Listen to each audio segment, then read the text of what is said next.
Jeb? Well, also It. That's the most uncomfortable book ever once you have read it. Only one part of that book is extremely uncomfortable. There are Everything else I can. parts of that book that are extremely uncomfortable. Didn't they remake it? And we're live. Did they remake? Oh, never mind. No, what did they remake? That's it. Didn't they remake? Did they make a mini series recently about? No, it? they remade it with. They did it into a movie. They made a whole movie. I'm sorry. Without Tim Curry, you can go fuck yourself. I mean, I enjoyed them. But ladies and gentlemen, live. Thank you for joining us weekly for Curbside Podcast presents Dice Hard with a Vengeance, your weekly D&D game here on Twitch, Facebook Live, and YouTube. We had a very interesting week last week, and it's probably just gonna get crazier. So thank you all for joining us. As always, like us on Facebook, follow us on Twitter, tap the little bell in your YouTube app so you never miss an upload. And if you check the description below, you'll find our link tree, prowrestlingtees.com, and many more, including our official Discord. So with that, we'll do the oath. We'll give it over to Mr. Tim, and we'll get this show on the road. I, Neramos Torin, do solemnly swear to not be a murder hobo. Owen. I, Owen Schwarzschild, make no promises. At least he's honest. Corrales. I, Corrales Abrazar, do solemnly swear to not be a murder hobo. Lady V. I promise not to be a murder hobo, although legitimate paid jobs, can't say anything about those, but you know, they won't be indiscriminate. And Natil. I, Natil Starek, do solemnly swear to not be a murder hobo. And Taruk Bloodfist. Oh, we got Simon's back, he wasn't here. Oh my gosh. That's a deep cut. Whose hiney are we touching? Yes. Ew. Okay. No comment. All right. Mr. Well, Tim, take it away. Well, everybody, welcome back to Sandbar. Where we last left off, the party, really, it was a lot of role play and shenanigans on the island city of Sandbar. But the overall highlights were pretty much the meeting that you all were called to with the remaining council of Brine. Pretty much asking for your assistance in the inevitable, hopefully reclaiming of their beloved city. And during that meeting, a few things came to light, such as Vereen Shadeleaf's apparently finding a little bit of evidence on our buddy Corrales here, finding his Doomsayer gem that he had discarded in the Rakshasa pocket dimension. And shortly putting those fears to rest, at least for the time being. We also had a little bit of intrigue as Owen started to portray himself as Hector, perhaps as maybe a fake figurehead. We'll never know.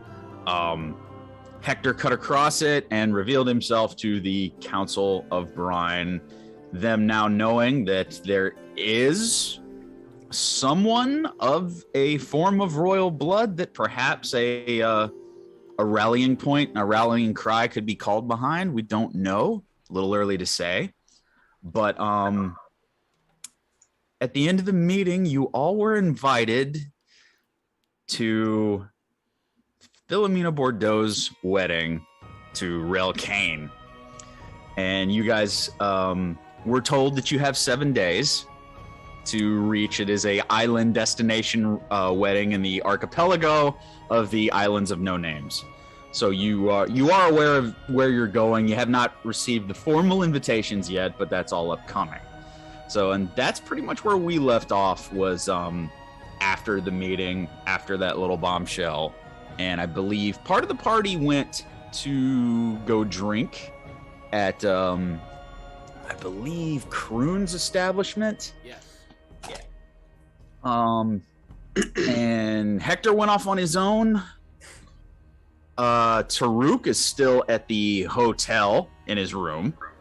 And I believe that was it. I think the rest of the party. V went off on her own. V went off on her own. V and Hector went off on their own. Taruk's still at the hotel, and the rest of you are at Kroon's establishment. That's where we're gonna pick up.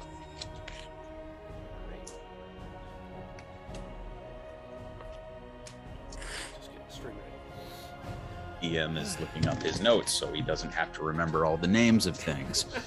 Froth and Foam, the tavern in Rummer's Rest, owned by Kroon, a white-furred furbolg. Okay.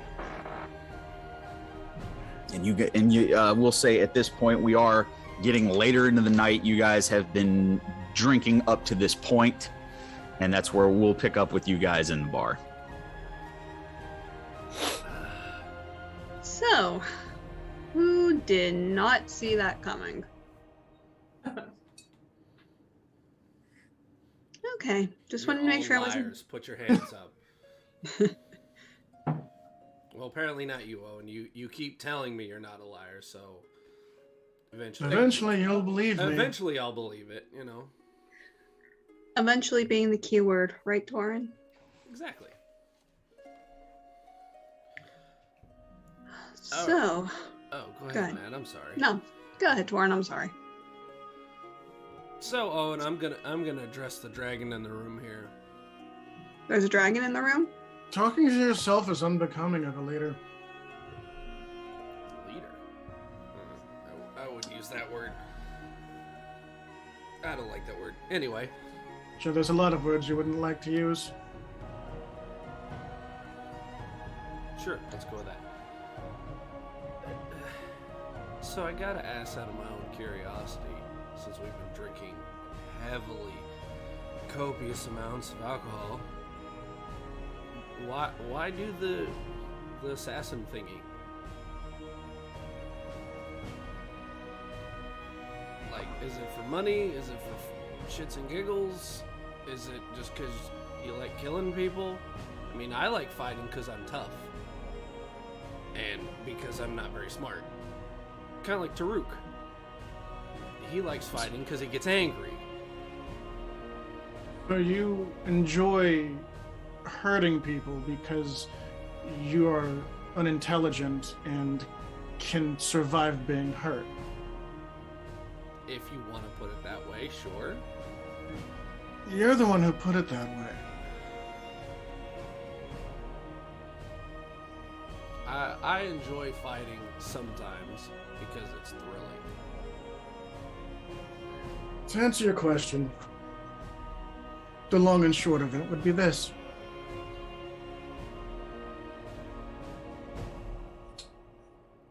I do what I have to, and I make the hard choices, and I unfortunately have been put in positions where that has put me at odds with others.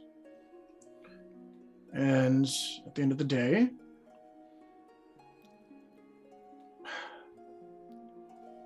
how do I want to put this in a way you'll understand? A soldier is a soldier. Yes, they carry their shields and their spears and they go to war. Mm-hmm. A general leads them and a king directs them. Mm-hmm. Who has the power in that situation? The king? Whose hands are covered in blood? The soldier. And who's the one responsible for the war crimes, the raping and the pillaging? The individual? No, because a potter's son who would starve to death in 6 weeks if he had no other options becomes a bandit or becomes a soldier. He doesn't get to choose when he goes to war. He doesn't get to choose where he goes to war. He doesn't get to choose if the logistics and supply lines of his army guarantees that he has food and water and medicine. He can't even guarantee that they have swords and arrows for him. The general can do what he can, and can requisition much, but even an ounce of corruption and, well, the soldiers are worse off than they were before. The king is so far removed from it, he doesn't care. He doesn't need to care because it doesn't affect him. One has all the power, one is the middleman, and one does all the work. A soldier very seldom will ever become a general, and he'll almost never become a king. If you play by the rules of the system, you'll never be able to be in a position to make the system better. You can't make it better from inside. So I don't. I did what I was good at, talking to people and getting close. I did what was necessary, killing people, making money so that I didn't die. And now I have a modicum of power, at least when I'm talking to the soldiers or the generals. I guess that makes sense. Not so much that you're some kind of psycho who enjoys it, like, well, half the people we've ran into in the past 6 months. Well, there's absolutely been times I've enjoyed it. Well, but not because I like hurting people, but because some people deserve to be hurt. I mean, there were some weird people that we killed. Like, well, actually, that one we didn't kill. There have been some weird people that we've ran into, and as long as you're not some kind of weirdo freak who has a dungeon full of ladies. That's very expensive upkeep. You know, then I get it, you know. I might not prefer your methods, but I'm kind of a blunt person, is what it is. Well, maybe that isn't me.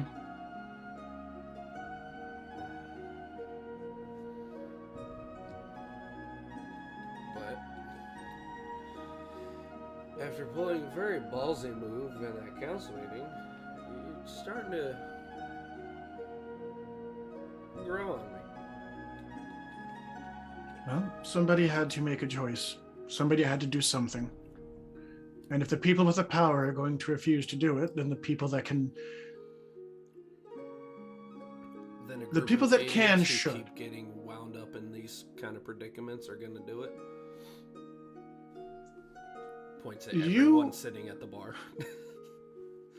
Do any of you worship Hades or Aphrodite? Or Persephone, for that matter? So gods that were not your own greeted you at the shores of death, and you don't realize that that's a kind of power that no mortal, no general, no soldier, no king has. Has it not dawned on you, any of you, how much impact you have on the world around you? I guess when you put it that way, no. We just kind of... There hasn't been a lot of time to just sit and reflect on everything that's happened to us in the past 6 months. It's very much a, hey, this problem got solved. Guess what? There's another one. There's always another problem. We don't always get to sit around and take a week-long vacation to just ponder. Sometimes you have to make a decision. You have to make it now. And you have to be confident that it's the right one. That gives me an ingenious idea. I love it.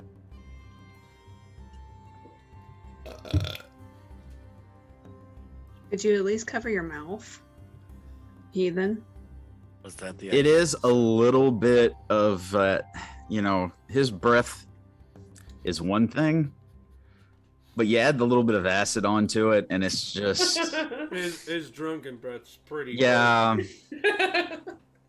It's like a car battery that's like sat out in the weather for like 20 years. And we've watched it melt a person or two, so it adds some new color to it. True. I guess it's a good thing I love you for more than just your breath. That is a very good thing. But anyway, you have an idea. Mm-hmm. I'm intrigued. What do you got, Tor? tell you in the morning. Now you are just being a tease. I think you're all really gonna like it. I'll definitely say my curiosity is piqued.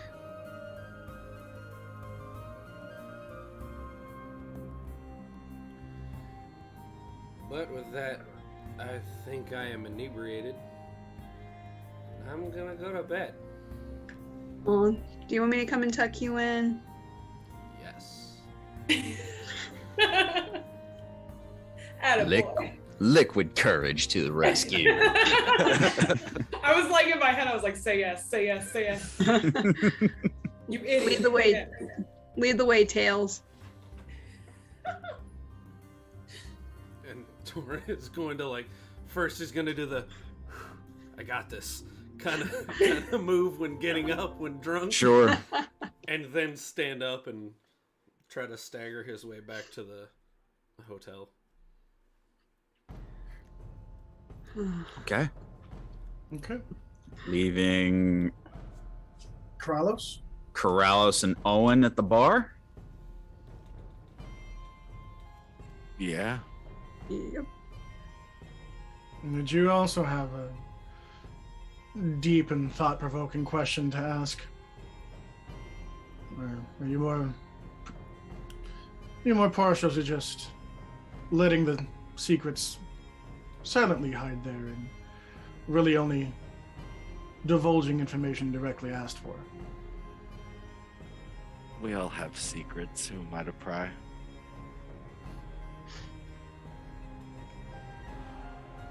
Fair enough. I do understand, though, if you do ever find yourself in a position where you don't want to carry them alone, I don't recommend Torin. He means well and makes mistakes because of it. And I don't think he can carry the burden of darker or more formidable secrets. Best let him have his night and day, let's say. Yeah. Yeah. Right. Everyone, for that matter. Agreed. Shall we get you back to the hotel as well, or do you plan on sitting here for a little bit longer? No, it's probably best. I'm sure we have a lot to do now. Fair enough. Let's head back. We can keep an eye out for trouble. And an ear open for opportunity. All right. Okay. So as you two make your way back to the hotel, we're going to bounce over to Taruk, who has been stewing in his hotel room for the past day, just wanted your space and time to piece together, everything, take stock. So you sit alone in your hotel room. You and your thoughts, man.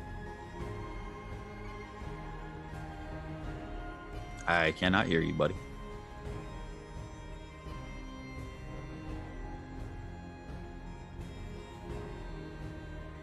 You're still muted, friend. Nope. Love them technical Wow. difficulties. This is what it looks like from the outside. It's always me. Nope. Can't hear nothing. you, man. We got nothing. Now. There you go. Echoing. Now. Yeah. Yeah. Low. It's very but far yeah. away, but yeah. Yeah, you're low, but I can hear you now. Nah, I got nothing. This man needs Force. better audio. Headphones don't work on this thing. All right.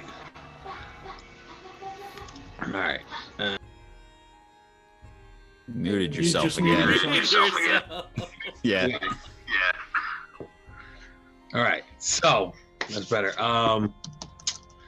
Taruk has just been in his room, working out. Push-ups, crunches, some shadow boxing, running through his head angrily. There might be like a dent in the wall somewhere, something. Sure. And I'm gonna stop working out. Oh man. All right, Taruk. And I'm gonna go. I'm gonna head out. And I'm gonna go shopping. Okay, it's really right now. We're kind of late night. It's probably late night not still? too. Yeah. Probably not too much open in the way of shopping yet. All right, then I'm gonna go. I'm gonna go downstairs and grab like a late night snack. Okay. If that's the case, while you go down get something to eat, you do catch Nat escorting Torin back to the hotel, and you guys see Taruk sitting out in the front of the King Sheets, eating. Okay. Go ahead, Taruk. Oh, go ahead, Natty. Nah, got you first, dear.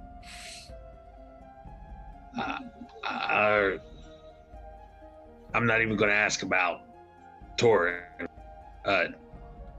How are you? We're feeling pretty good. How are you doing, though, big guy? I don't know. Right now, Taruk just want to eat. So I'm gonna let you two do your thing. You need help with him, or are you good? I can handle him. I just want to give Taruk just like the biggest hug I can, because he's like a big cuddly bear, and I love him. Okay. I kind of do like one of the. It was like kind of just caught me off guard in the moment, and Sure. deep breath, and then I hug Natty back softly. Aw. And then just have like a sigh of breath. I love you, Natty. I love you too. I love you too, Rookie Bear. And we got stuff to tell you. Da da da da da da da da. And for the next few minutes, they do kind of get you up to date on everything that's happened with the meeting, the deal with Hector, the announcement of Mina's wedding. All of that you get relayed and brought back up to speed on that. All right, so Taruk is just there rubbing his temples with his eyes wide, almost out of his socket. Mm-hmm. So, a wedding, Mina, Hector, wedding, not Mina and Hector, jaw drops. Gosh. Yep. That. Yeah. Yeah. Yeah. I think that's all I'll say about that. Yeah. All right, Natty. Well. Oh man. I love you, Torin. Good night. Love you. Pat Torin on his head, and Taruk's still rubbing his temples rapidly. Yeah. Just walks and goes to get something to eat. Right. So Taruk just kind of pats your head like a dog and goes over and gets some food. Good little scales.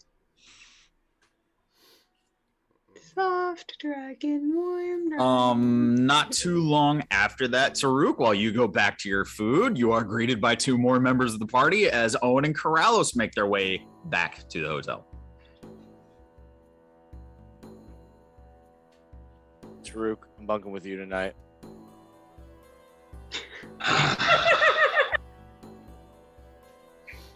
Whatever, Corrales. It's fine. Good call. Thanks, man. I'm gonna go up to Taruk's room. Okay. I'm going to pay for a room and see if there's one on a corner or with a exterior facing window, preferably near an interior load-bearing wall. By a fire escape. By a fire escape, if possible. By a fire escape. Nothing above the third floor.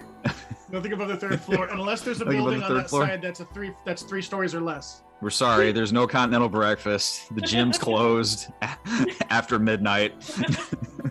This sounds like Lexington.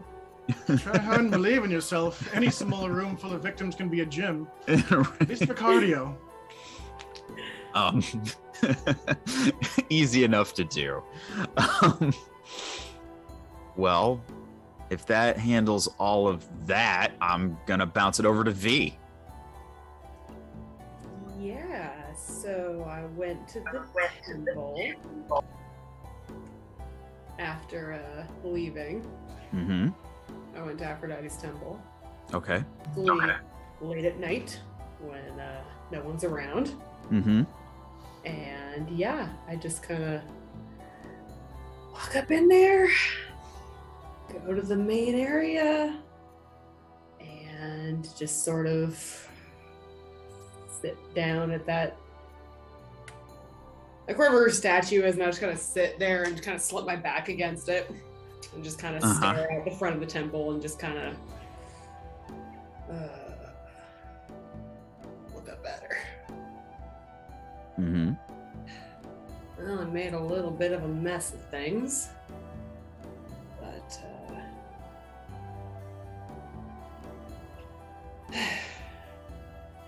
the miracle of Truk ever talks to me again. And that means well enough, but I feel like there's things she's not saying. I don't know if I deserve to be proud of Corrales, and Torin's sweet as all hell, but and I can't seem to talk to Hector unless I've made a complete idiot of myself, so there's that too, but yeah, a little bit of a mess.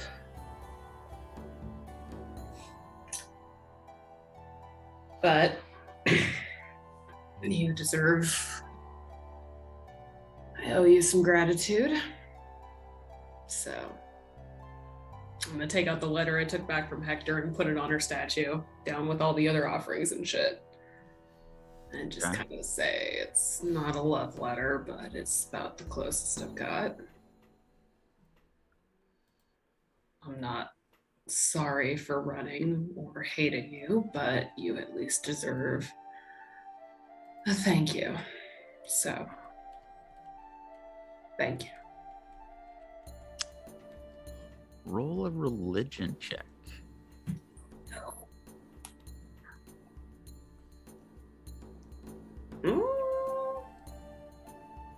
13. There's not much of a verbal response this time. But after leaving the letter on the altar, you do feel a strange, calming presence. Not exactly something that you, in your history, that you equate to her, or that you... It's not exactly your experience. It's not exactly the first thing that you feel when you think about your upbringing in the temple, but you feel a strange calmness kind of wash over you. Kind of look back at the statue again, almost skeptical. Look back out at the front of the temple.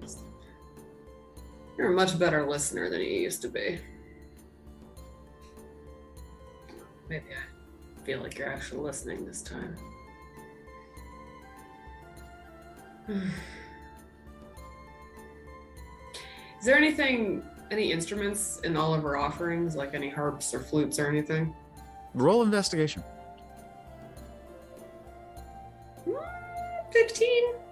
15. Not particularly. Nothing that you see that it's.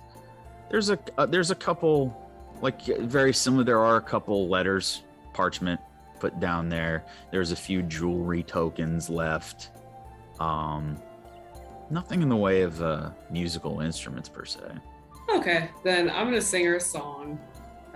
Just some random love song I can think of, and just sing it kind of quietly in the temple, just with nobody around. And yeah, once I'm done that and I've said my thanks, I'm gonna go ahead and just give her one last look and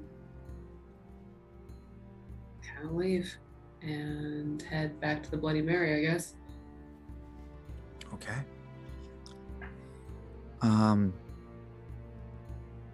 After you leave the temple and head to the Bloody Mary, you're in the almost the early, like 1 a.m. type time frame by now. Yeah, I would say I spent a lot of time there kind of relaxing at the temple. Like maybe took a quick nap or something. Just kind of like spent my night pretty much there. Like the main part of the night. Yeah. Okay. Well, yeah. If you're saying that we're early morning hours, we'll say about 2, 3 in the morning by this point. And you do come into the Bloody Mary. By this time there are a few. It's pretty much closed.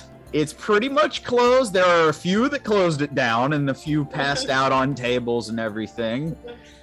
And one half elf off to the side drinking by himself. Is he at like a table or is he in the bar? Or I mean, at the bar. He's at a table close to the bar. He's okay.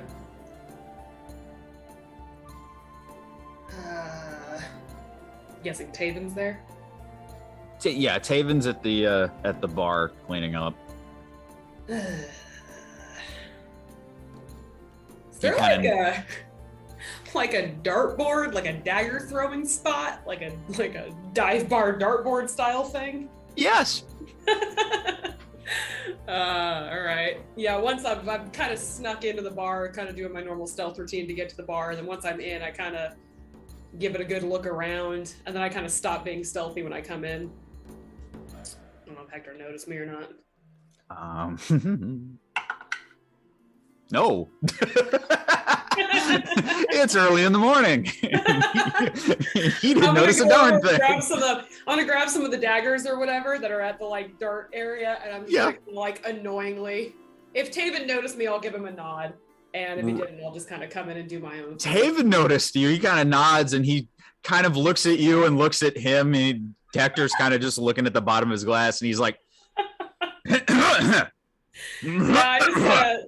I just give Taven a nod, and then I go and I grab some of the daggers, and I just aggressively start throwing daggers at the target. And just persistent throat clearing on Taven's part. And finally, Hector kind of looks up and then looks back and realizes what's going on. Oh. And he puts his drink down and starts to walk over towards you. He's been sitting there all night. Here's that way. I just kind of throw a dagger aggressively at the wall. You look terrible. Thanks. So what brings you to this dive bar at 3 in the morning?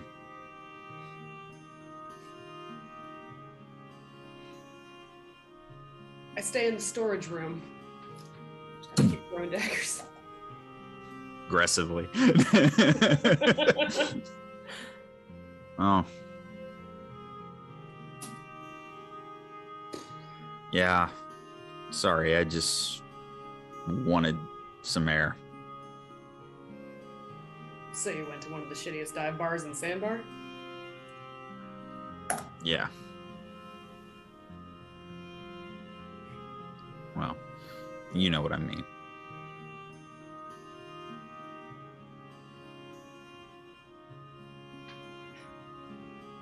You let Owen goad you, admit it. Yeah. Sure did.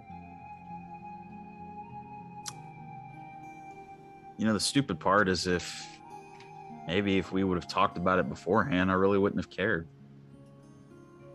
We as in the group, or we as in you and him? I mean, we spent an entire hour talking about what we were going to do in that meeting. Could have brought that up any time during that tedious conversation. We didn't know about the meeting until the morning. We talked about what the group was going to do the night before. Yeah. Feel like there was ample time to cover that as a possibility in that meeting. But, you know, you would do that with somebody that you trust and kind of let them know what's going on or what you plan to do.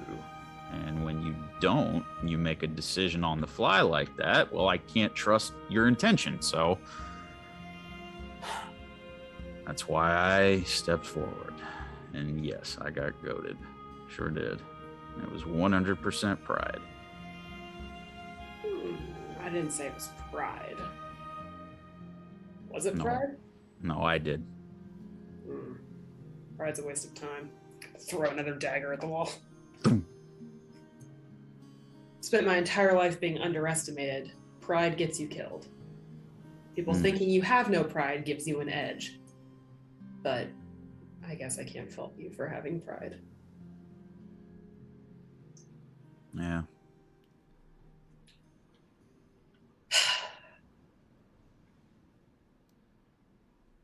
Tired of getting angry. Why?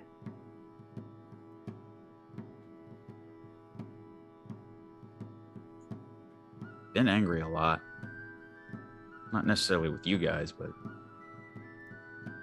you know, when you're born into a situation where you don't have any choices just because of the indiscretion of a human lord.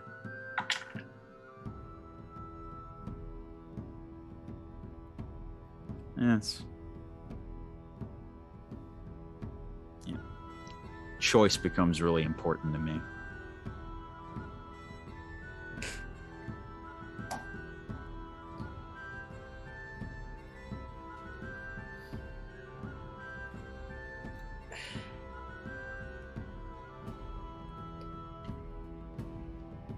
Look, if you're making a choice to do something, that's fine. I'm not going to stop you.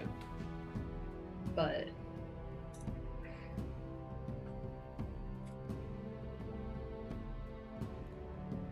they want a hero. If it's your choice to do that, fine.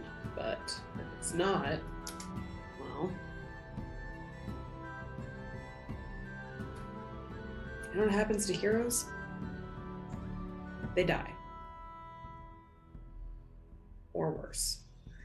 So, if you're going to be their hero, just make damn sure it's your decision. I can't remember the last decision that was really mine. Join the club. We have. And it's high time you made one then.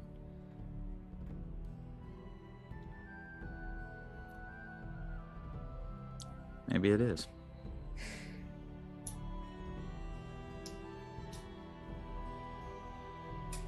You ever thought you were making a decision, and then it turned out to not be yours?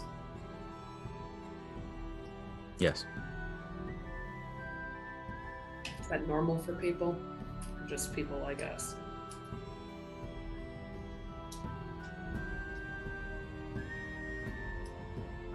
I guess it's normal.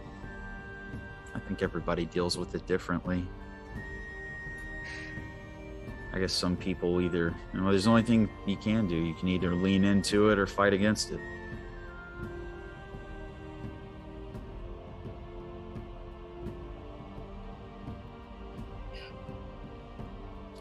The only reason that I'm entertaining it is because maybe there's a chance to undo some mistakes that I made a long time ago. Kind of stares at one of the daggers. When you put it like that, it doesn't sound like your decision.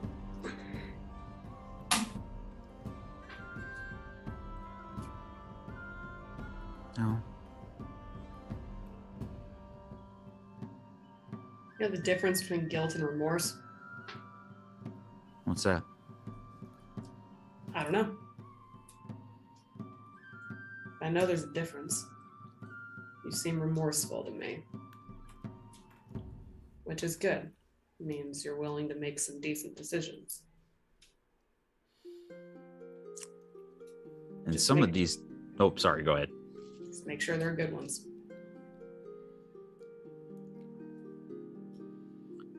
I don't know if they're good. I've made some decisions in my life. I don't know if many of them were good. I like to think I'm starting to make a few decent ones, though. Or it gets you through the day.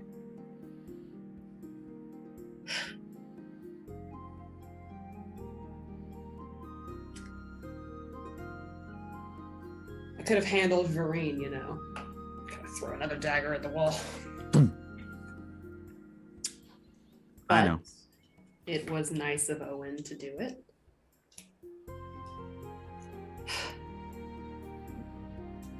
I don't think I like that he can do some of the things that I can do. Maybe doing those things for everybody made me feel good. Maybe that made me feel special. I don't know. Fuck you. Dagger at the wall. What if I said that you are special?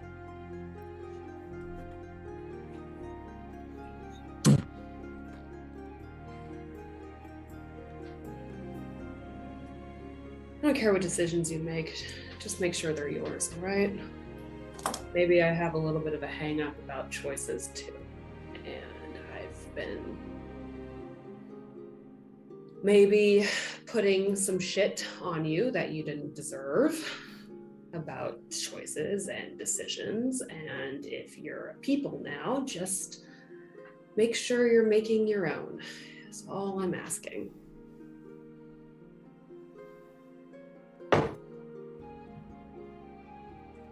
Last dagger hits the thing. He just kind of smiles at you. I think I can do that.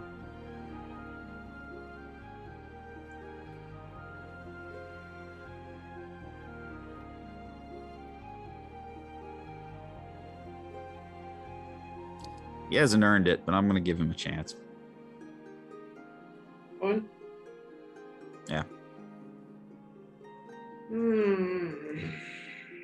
He's kind of walk over to the wall slowly, kind of hiding the fact that I'm thinking. Yeah. Grab the daggers out of the wall.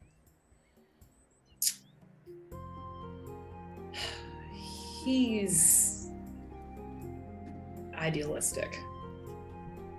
Very. I haven't decided if that's a good thing or not.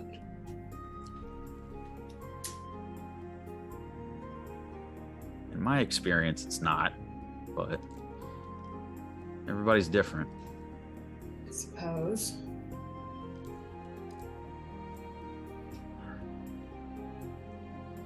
Who was idealistic in your experience? The five? A few of them were.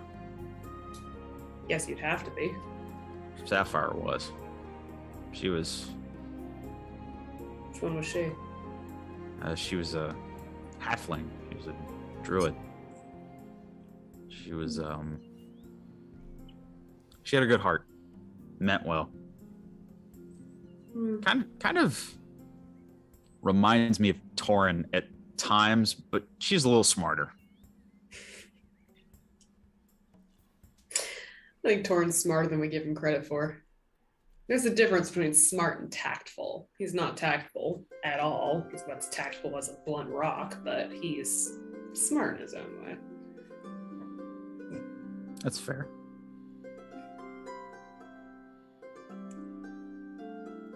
Yeah.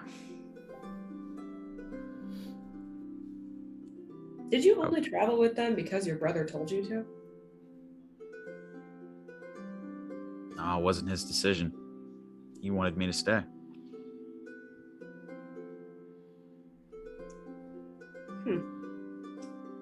They asked for help from the crown, and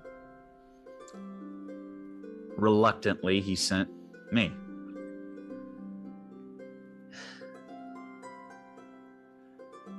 I had to talk him into it.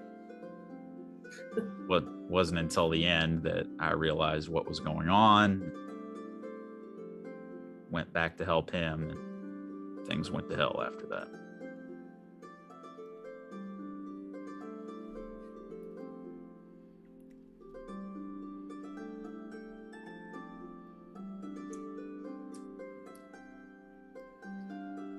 You shouldn't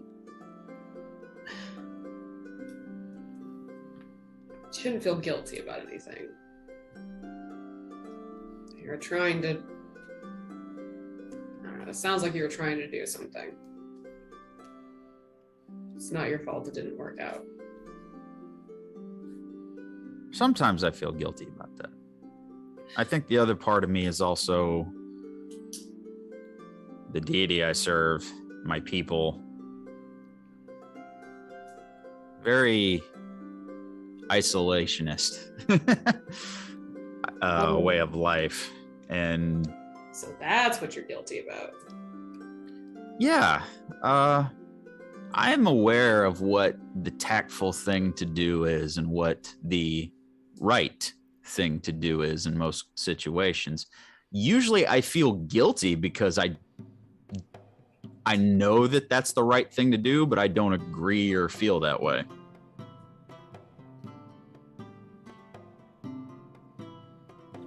If that makes sense. It doesn't, but it's useful.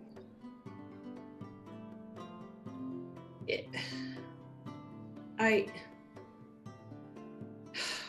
don't know what the right thing to do is ever. Clearly, I don't either. No, but you have some... Choosing not to do the right thing implies some understanding of the right thing. I never... Look, they didn't teach me morality, okay? That wasn't part of the Goddess of Love curriculum, all right? Anytime I asked, I just got some stupid lecture about something that didn't make sense, or like, Okay, one time, when I was younger, all right, we were in those big golden cages, the aviaries, right? And we were feeding birds. Right. And a cat had gotten a hold of one of the birds. And all the girls were crying over the bird. And sure, it was bloody and getting eaten and, it was gross. But, I was the only one who thought, what about good for the cat, right? Mm-hmm. Because the cat needed to eat. So what if the cat hadn't have eaten the bird and then it starved to death? Those same girls would have been crying over the cat. So which was it, right? The cat or the bird? Which one matters? Which is the right one to worry about? What's right in that situation? I don't know. And then I asked about it and I got a lecture about birds, about not appreciating the beauty of birds.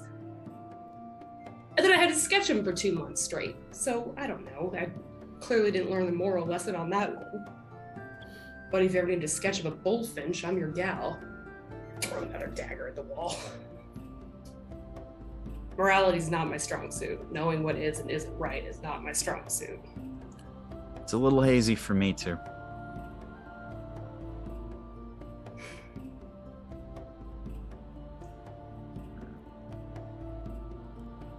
I wish I knew enough to help you on that. Kind of makes me feel, I don't know, maybe talk to Owen about it. But I think I'm going to, just not now.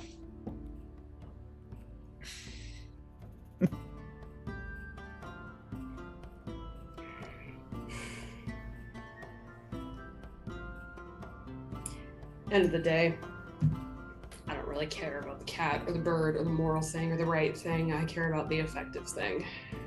That's why I was angry. Maybe I didn't handle it well enough, but I don't really care about the right thing. I know I should, and I feel endlessly terrible that I don't care about the right thing, but I just don't. But I want the Brotherhood gone, and I know how to do it, and I know how not to do it. And it seems like everybody wants to do the idealistic thing, the right thing, whatever that is. But I don't know if the right thing is going to be the thing that's going to get the job done. Might not be. So what are we going to do? The right thing or the right thing?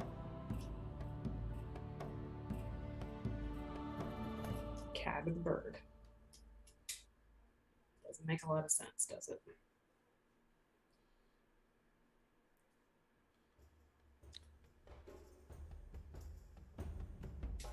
No, it doesn't. Welcome to my head. The dagger to the wall. And say that the rest of the morning proceeds that way with the two of you just talking about morality. Fun. Yeah. So guys, we come to the next morning. I'm gonna start with. V and Hector would know enough to come meet up with them whenever they're. I'm gonna say, yeah. You kind of let, yeah. Everybody reconvenes. We'll skip by the unless anybody has something specific for their morning routine. I'm gonna get everybody in the hotel and we get a launch point. Torn would like to wake up early and head to Kroon's bar. Like okay. Early before, like the sun's barely peeking, like everyone's still in bed. He tries to quietly as his giant hungover body can. Sneak out on your huntress girlfriend. Yep. Yeah, no, this is fun. Give me a stealth check at disadvantage. That's already a disadvantage. Okay, then. Oh, this is gonna be Double fun. disadvantage. Yeah. You walk of shaming Dragonborn. In plate armor, by the way. Oh, I know. Ooh, that's beautiful. That's a 5. So Nat, Yes. from your slumber, you hear the creaking and chinking of plate armor as Torin thinks he's being subtle and applying each part of his plate armor, and kind of looking back at you, kind of like very loudly. Good morning, dragon slut. That's going on a t-shirt. Yes. It should. Someone write that down so I don't forget it. It should. Going in the game notes. Good morning, dragon slut. Morning, Nat. Sorry, I didn't mean to wake you. It's super. Nah. Trust me, you didn't wake me up. It was your You woke me skin. up, and you saw a pillow gets thrown over you. You didn't send Isla out of the room? You never said. Isla just assumed the college roommate position. Yeah. Sorry. Stare at the wall. I'm gonna go get some stuff together before everyone meets up because it seems like we're inevitable to just meet up downstairs for breakfast. Yeah. You try to go back to sleep. Enjoy your morning. Nope. I'll see you downstairs See you downstairs, darling. as he clunks his way outside.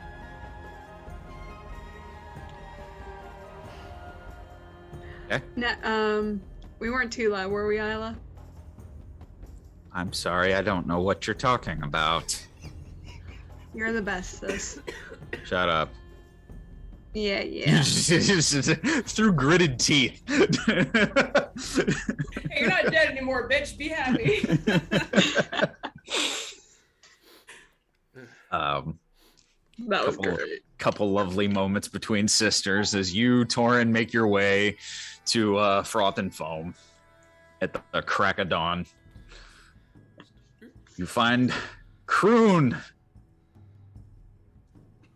just awake, just getting his business open. Rather confused to see you this early. What brings you here? I need your help. You are the once, once great sailor and know all the stuff about the island, right? There a reason you came over here to blow smoke up my ass? Once again, I need your help and I need a local expert because I don't know. About what? I need to know where the best beach in all of Sandbar is. I know the literal entire island is just one big beach. What little section can I take my little group to sneak off to for the day? Because it's been, let's just say, a rough, long time. Maybe the north side of the island. It's on, let me see. Maybe on the north side of the state quarter. There's a decent beach line on that side of the island. Nice. Probably won't have too much foot traffic. Be left to your own devices. Wonderful. Torin very slowly trying to do math. You'll find, well, the only thing you'll find back there is you will find some of the locals partake in pearl diving on that side of the island. That sounds fun. Okay. Thank you. And I need 6 bottles of any alcohol you can provide. All right. You want mead, ale, rum? Rum sounds fun. Hey. Yeah, let's do rum. Still going through. I have some wine. And 2 of those. Okay. How many bottles of rum? So we'll do 4 bottles of rum and 2 bottles of wine. Make it 6.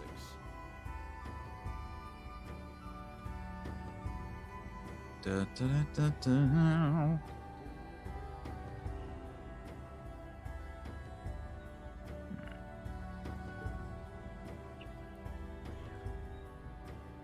All right.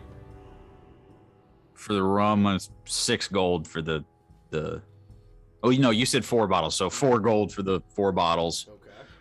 And what was it, wine, right? Mm-hmm. 10 gold a piece on the wine. Okay. So you have 4 bottles of rum, 2 bottles of wine. Wonderful. Thank you, Kroon. No problem. Thank you for the business. Always. And Torin's gonna very gently put everything in his little bag so as not to break the bottles and head back to the... You might want to get you something that'll keep that cold. Just a thought. Any idea where I could find such an item? There's only one man on the island that sells magical items. You'd have to go to Kona. He has magical items, gear, clothing, armor, weapons. Okay. Or your warlock. Where is his shop? You've been there before. Did Torin You guys have been there several times, actually. We've just kind of gone through the RP side of it. Kid found a thing in the trash can. Yeah, remember? Oh yeah, that's right. The turtle. All right. Perfect. Yeah. Thank you, Kroon. And Torin's No gonna problem. run off that way. Okay. Once again, you are looking for a bag of colding? Mm-hmm. I am, in fact. Well, it just so happens that he has one. Perfect. And you do see this elderly, that give you a decent idea of how old the turtle is. He's fairly wrinkled, so he is a well-seasoned turtle. Takes a few minutes for him to just get out what he has in his inventory. It's a definitely quite getting a- some Master Oogway vibes. yeah. Got peaches? He does.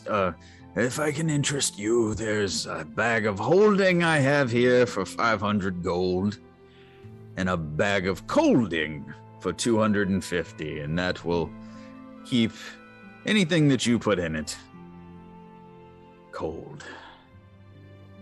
Your drinks, your alcohol, if you People. fish. Well, People.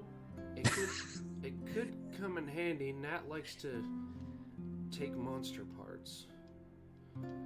That would be perfect for that. So Okay, so you're getting the bag of holding. Yes, I am. God, Torrin's bad with money. 250.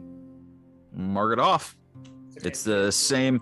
Basically, you've got the same inventory space as a bag of holding, except you can keep things refrigerated. God, I wish I had one of those in real life. Perfect. Okay. So you got the cooler, you got the drinks. Yep. Headed back to the hotel. Okay. Now, everybody reconvenes back at the hotel, Torrin included, as you guys are in the main lobby of the King Sheets, and you all guys are congregated there, and you see Torrin approach with a satchel over his shoulder. What? These kind of arms crossed under a veil, just like, oh, welcome in. I'm just gonna look over at that V and just go, 50 gold says he paid full price or sticker price or however you want to term it. No deal. Kralos? Shoot Corrales and don't you dare look.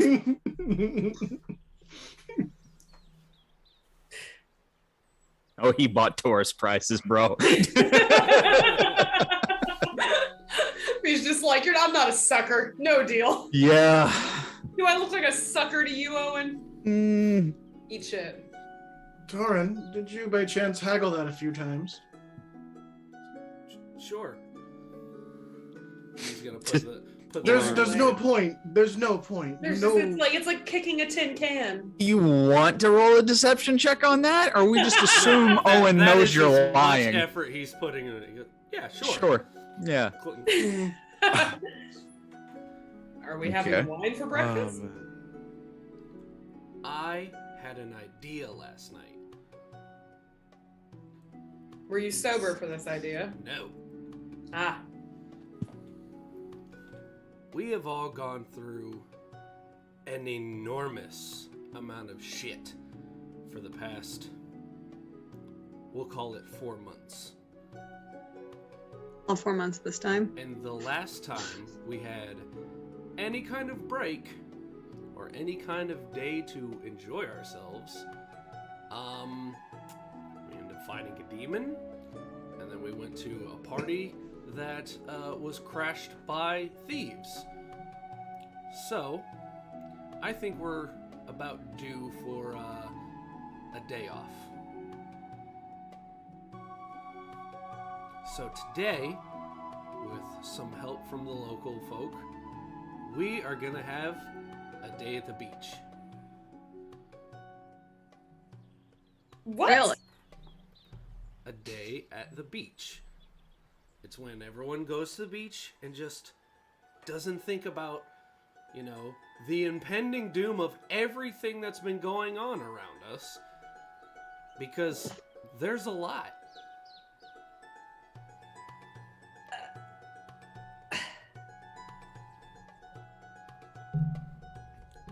Let me get this straight. It's quite unfair to advocate for mercenaries who are paid to die for causes because it's a waste, but we can spend a day making sandcastles. I mean, it's just one day to let off some steam. Everyone's been so tense these past few days, especially after, hey, by the way, we came back from the dead.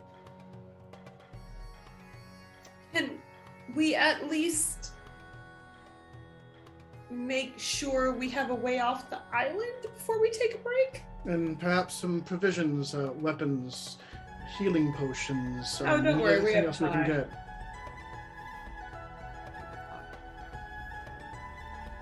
I mean, All this group needs gumption and pie. But we do really need a way off the island. I don't know if any of you have any ship captains on charter already, but we at least need to look into that. What about that idiot that carried our bodies back? He seemed I was gonna literally suggest- unhinged enough to do something like this. Captain Ramsey. I'm sure Captain Ramsey would help us out. We just gotta try to find him. We're gonna ask Taven. He tends to have a pretty good stock of who's here and who isn't. Okay. I'll spare you the time. Taven has no idea. Oh, shit. Well, that's a problem. All right. You might want to go see and go to the docks and find out.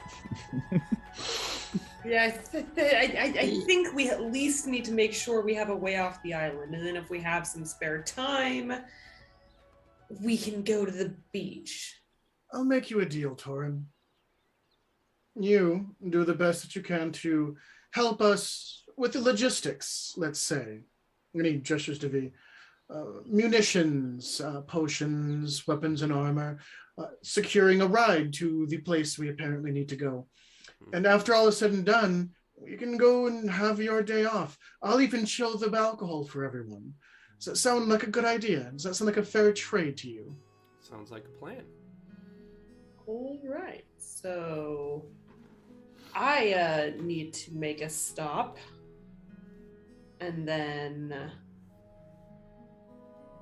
the docks to secure, hopefully, passage off the island.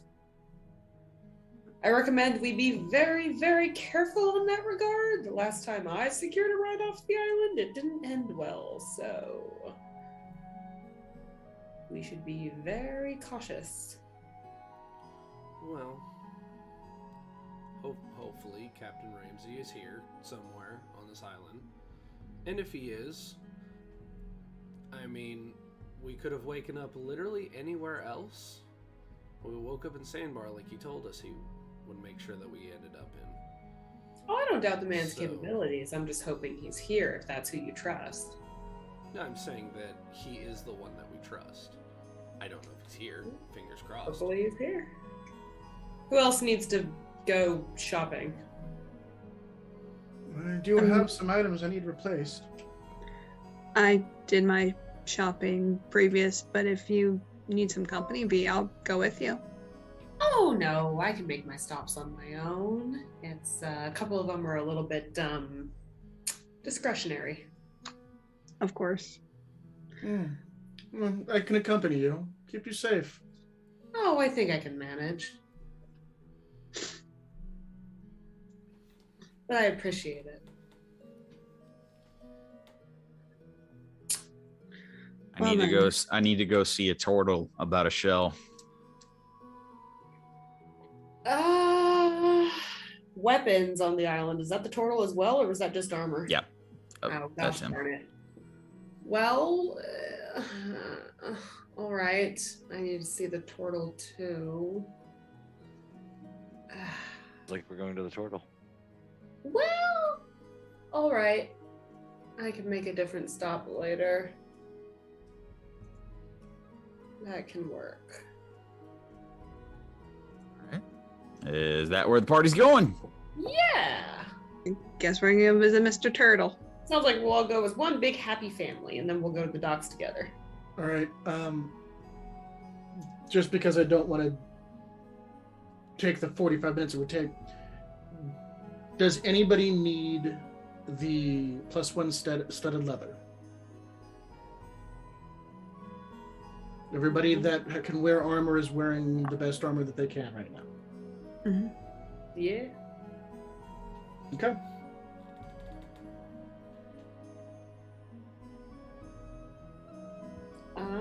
Yeah. And right as you guys get ready to leave, you basically turn around and see Relkane standing in front of you guys. Okay. Almost out of breath. Ooh, glad I found you. Okay. Hell. I kind of pat him on the shoulder and guide him to a chair. No, I'm good. Thanks. All right. These are for you guys. And he has a handful of wedding invitations. Oh. I'm gonna take them and like distribute them to everybody. Well, and there's the thing. There is a personal wedding invitation for Corrales Abrazar. There is one for Taruk Bloodfist. There is one for Owen Schwarzschild. There is one for Natil Starag +1. And there's one for Lady Vernice Danaranya +1. And that's it. So, do I need to roll to? Would I need to roll on this? Because that's. Well, what are you trying to find out? Owen has not once used his name. He used a pseudonym the entire time. He was never asked for his name. And to Owen's knowledge, there's no way to derive somebody's true name magically. Look around. So Do you not think any one of us wouldn't have said your name out loud? The problem, okay, so if that's the case, then Owen needs to kill one of you. The problem is that if Owen's name is on this,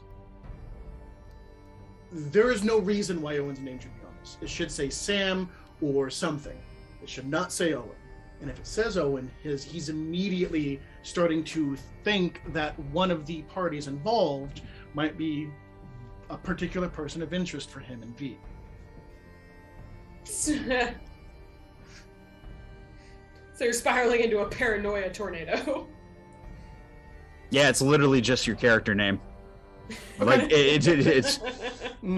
Sorry to break the DM bubble for you. Okay. It's literally just you have a freaking wedding invitation. Oh, Okay. an existential crisis staring at a wedding invitation. Yeah, like you. Owen is a paranoid assassin. What? Yeah, no, yeah. You see as he Assassin is stares paranoid. through the Shocker. fourth dimension on that, and he's just kind of like, yeah, no, it's just.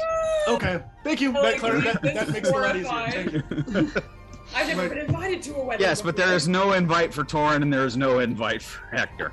Aw. Subtle. Mina I must love have it. handwritten these. Yeah, Torin, you want to be my +1? yeah. Actually, Rel's kind of like, actually, she did. She finished those last night. Torin, you want to be my +1?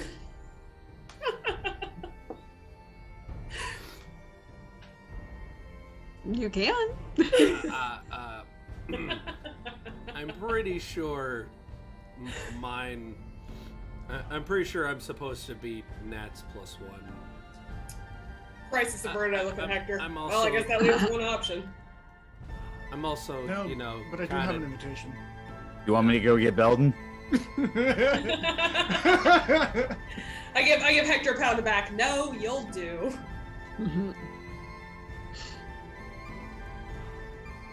Oh, what a petty bitch. But yeah, Rel's just kind of like, wanted to get you guys those as soon as possible. Give Rel a look, and then I'm like, what's the dress code? Never mind, you don't know. No, I do not. You just go on, sweetie. Tell her we're very grateful. Yeah. We'll be there. Thank you for coming. Hope to see you there. Bye. That poor man. He really doesn't know anything, does he? He sure doesn't. Well, V, I pity him. Indeed. Was V, I'm there gonna about- need your expertise. Oh, and what, dear? I don't know. I don't know how to dress for a wedding. Oh, honey! I'm gonna hook an arm with yours. Oh, we'll figure Fine. something out. We always do. We I always know. do. Oh, wait a minute! It's a wedding of stars, and you still have that star dress I got you for the first ball we went to. Oh, Ah, You do. I do. star dress. Aww. Hey guys, who else is planning what they're gonna wear to an imaginary wedding? Cause I am. This is more fun than I have for my real wedding. Hector's kind of looking down at that +3 chainmail you gave him, like, I was gonna wear this. Aw. No. We'll figure something out for you. Pipe down. It's still shiny. V gives him like a no look.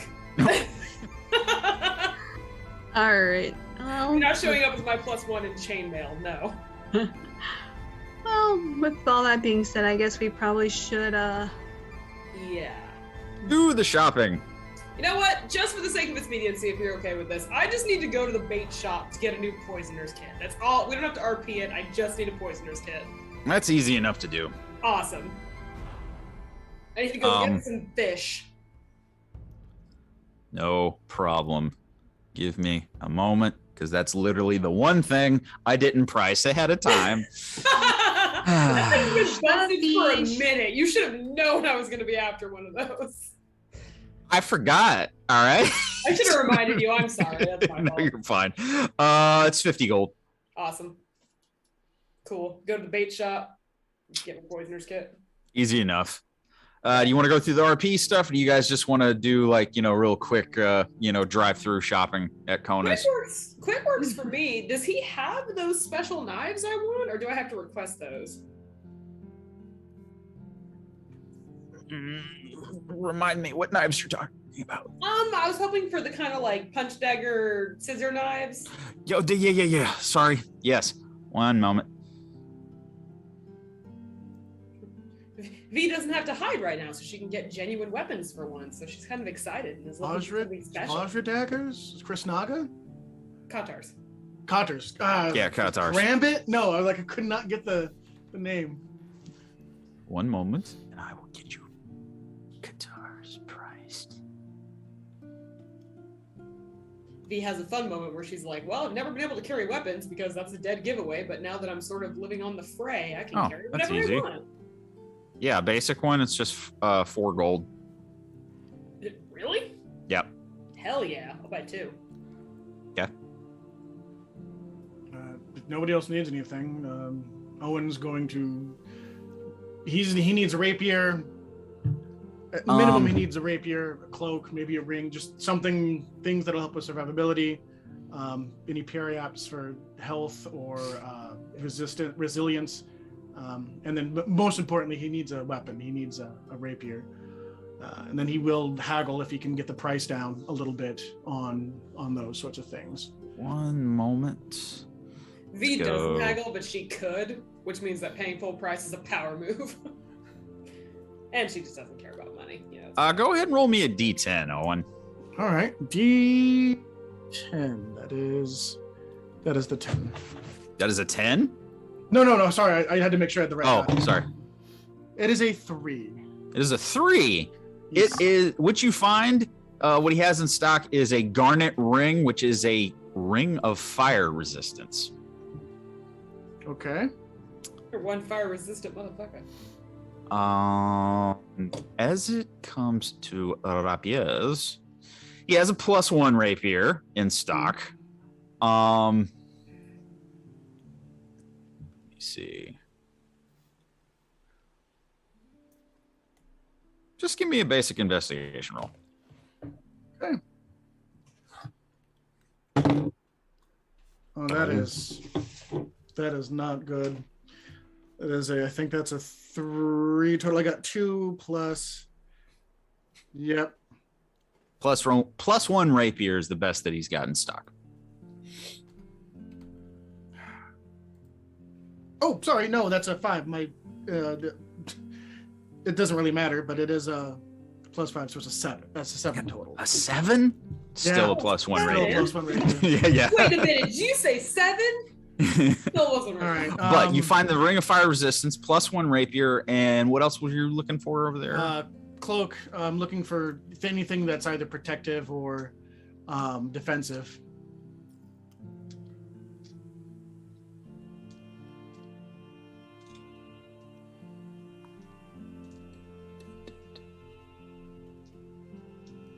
Roll me a D100.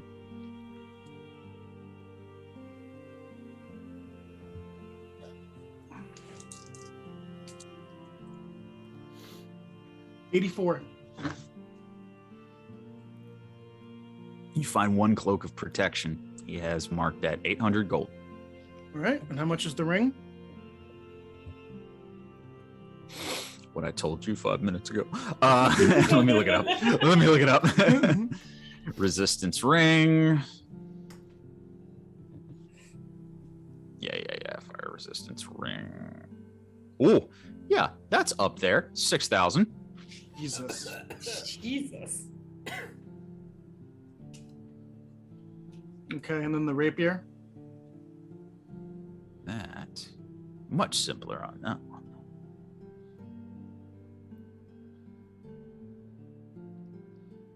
Rapier.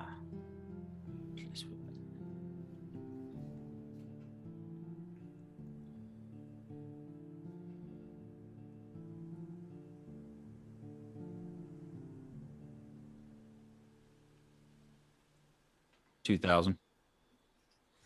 Okay. All right. I'll ask if he has. If you wish, we can say that you went ahead and made sure that you went and picked up your payment for the previous day's work, and you can add that 500 gold to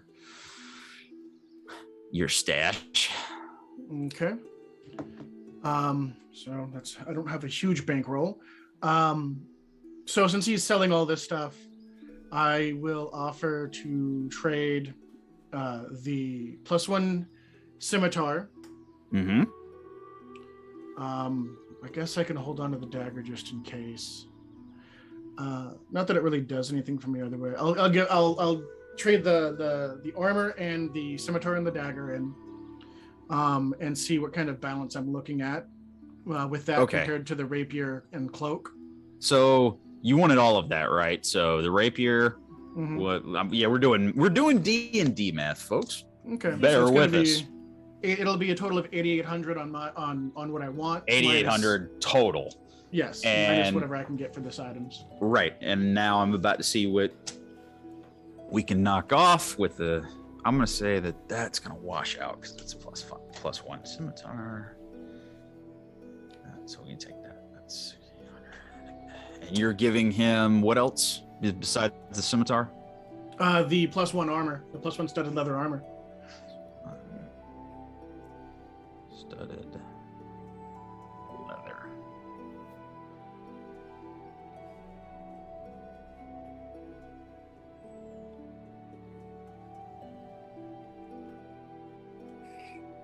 Okay. He's willing to offer you 5,000 for the +1 studded leather. Okay.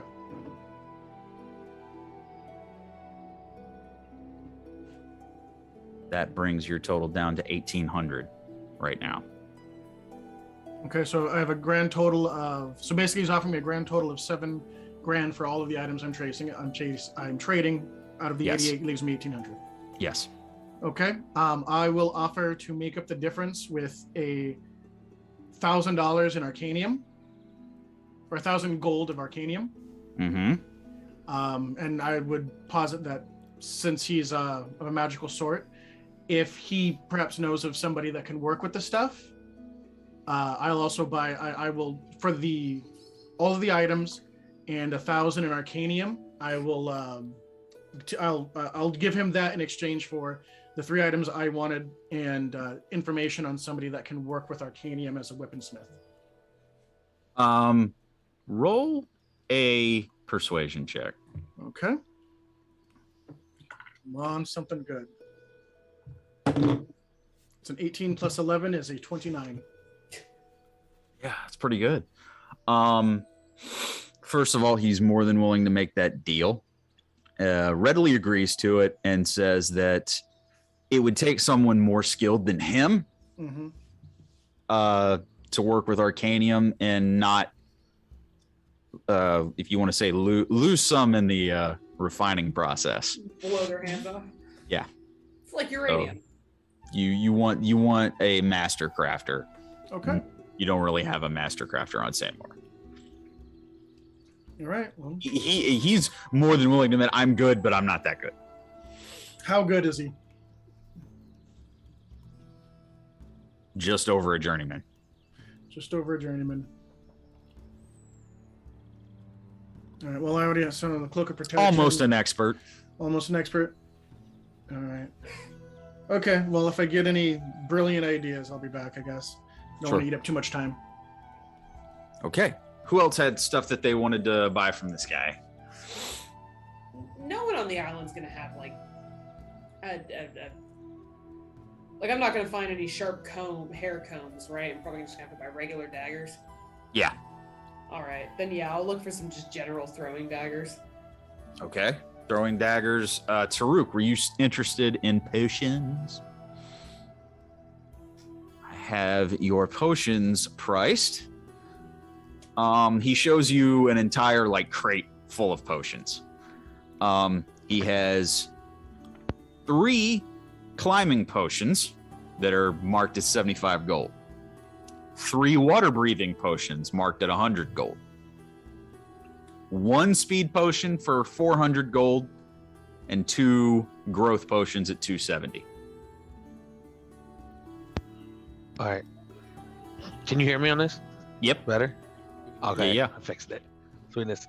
Okay, so you said he's got 2 growth potions at 270 each. Yes. Okay. And then a speed potion for 4. Yes. I don't think I can afford the speed. Can we trade a potion of gaseous form for any of those? We And I don't remember where I got this potion, but I have a potion of gaseous form. if you got it in your inventory, it means you got it. Yeah. No, I know where I got it, but I don't remember. This is kind of in my bag at some point. But Taruk, you can trade it for something if you want. No, that's all right, V.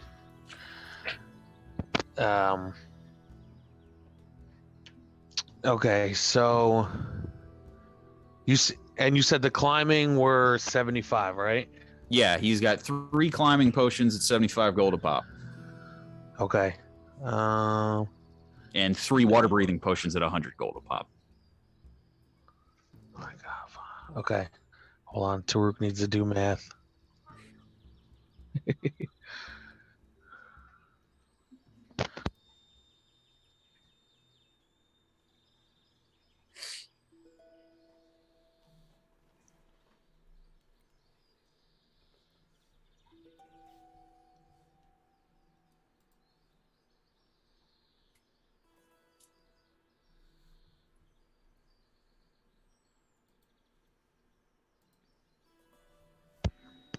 All right. I'm going to buy the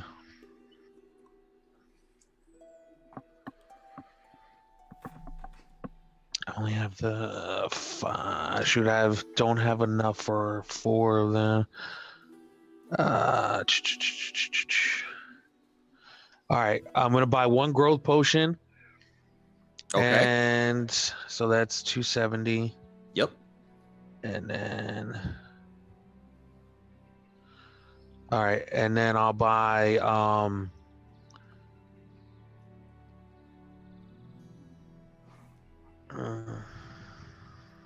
I'll buy 2 water breathing potions. That puts you at 470. 1 growth and Right. 2 water breathing. Right.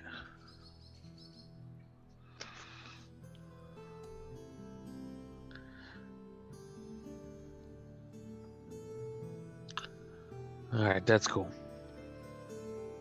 Okay. Mark that off for you.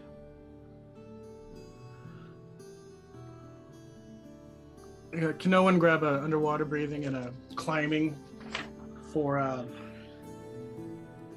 That's what I was trying to do, but I have enough. 175. 1 water breathing, 1 climbing. 175. they'll offer 150.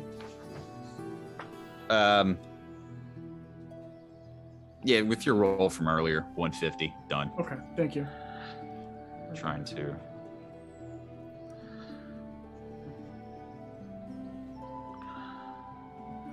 I'm also looking at one other thing.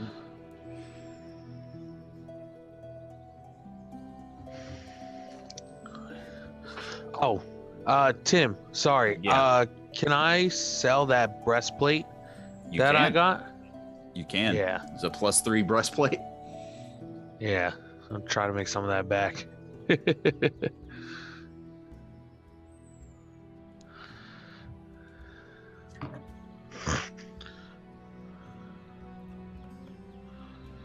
totally forgot about that, or else I would have I would have negotiated with that. Damn it. What's all right? Oh yeah, that's gonna be a pretty penny. Yeah. Yeah. Because my first reaction was, why did I give you that? I was like, oh yeah, loot tables. That's why. Yeah, it was a loot table. Yeah. It's okay. I kind of want to sell that gaseous form potion because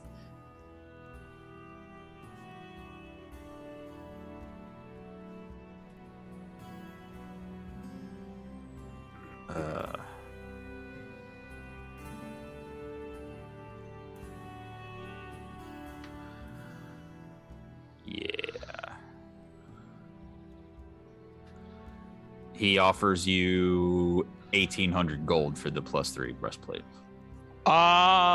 Yeah.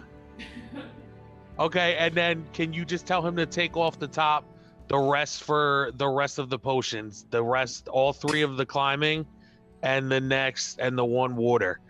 Okay, well, Owen took 1 climbing and 1 so, water breathing, so you've got 2 of each. So that's okay. 2. Sorry, Tim. 3.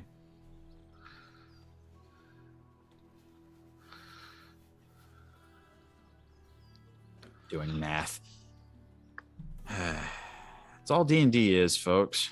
Storytelling Sorry. and math. Okay, so you said that's crazy. Okay, so that's mark 350 off of that, of your 1,800.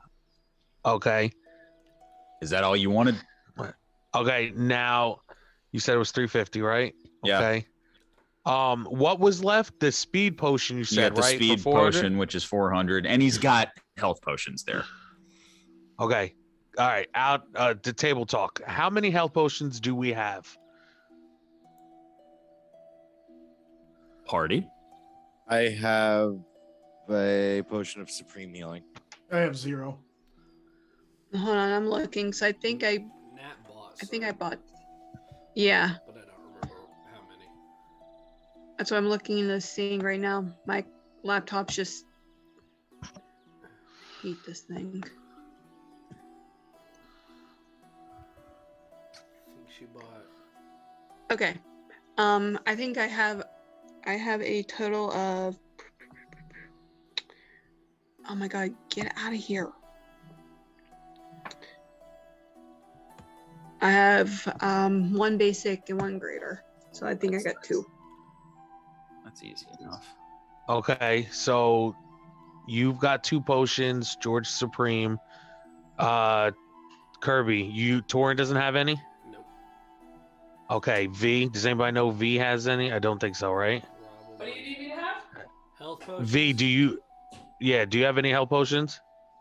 Health? No. Okay. But This is just table talk, so this Taruk wants to do something. yeah, I mean, I have methods of healing myself if I use key points, but no, I don't have any healing potions on me, no. Okay. All right. So then, Tim, what I want to do is I want to buy. Taruk's gonna buy Torin and Owen health potions. All right. Which one are you All doing? right. Common which one? is 50 gold. Greater Common is is fine. 250. Superior is 2,500. All right, 2 common. 2 commons, 100 gold. Okay, so 2 common there. You guys want to write that down? And then Taruk, I want to buy the speed potion, but it was 400. Will That's 400. Will he do 325 for it? Roll persuasion. Roll persuasion.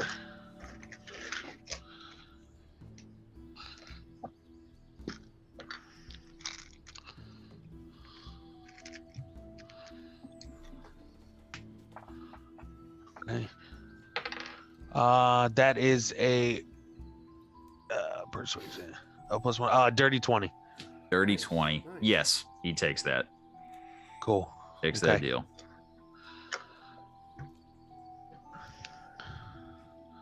All right. So, Shopping episode. yeah. All right. He said that was 325. Farouk, you're at 1025 left. Thank you, sir. Okay. got you. So now that 1025, I want you to add to the group party. Like that's the party gold. So add that. I don't have a total for group gold at the moment. Okay. Curb Do you- did what? He kind of cuts across you and goes, "Do you want a bag of holding? And maybe that'll help you keep track of all your stuff." I believe my friend's got a bag of colding. Hello, So thank man. you. Yes, Yep, maybe we that'll should work. do a bag of holding. No, maybe we should get a bag. Nope, that'll work. That's fine. You said, Tim, right? It does the same thing. It's We the could same just thing, refrigerate stuff? refrigerated. Yeah, it just says refrigerated. Cool. Yep, should be fine. Kirby, table talk. Did you and I I think I did. You did we talk about combining what we got from the Roxasha's lair for the party? I don't remember, but if you want to write down that total, we can figure it out afterwards. Yeah, I know. I write remember down the- I got yeah, I sorry. scooped up 500 and I think you were 350. Mm. I think that's what you scooped up. So we talked about 850 for the party total.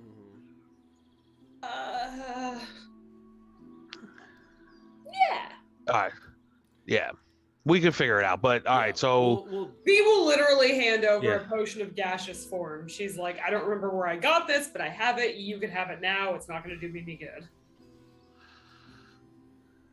all right, cool. All right. George, you said Okay. 1,050?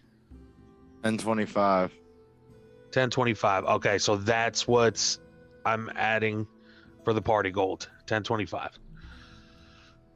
Yes. And then once we figure out a grand total, then that's it. Or just add to it after that. So now we're good. So I need to write that down. All my potions. V, he offers you 300 gold for the potion of gaseous form. Yeah, I'll throw that in with the parties. There you go, 300 gold. There you go. You can add 300 gold to the party funds. The last thing I need is just some basic throwing daggers, and I'm good to go.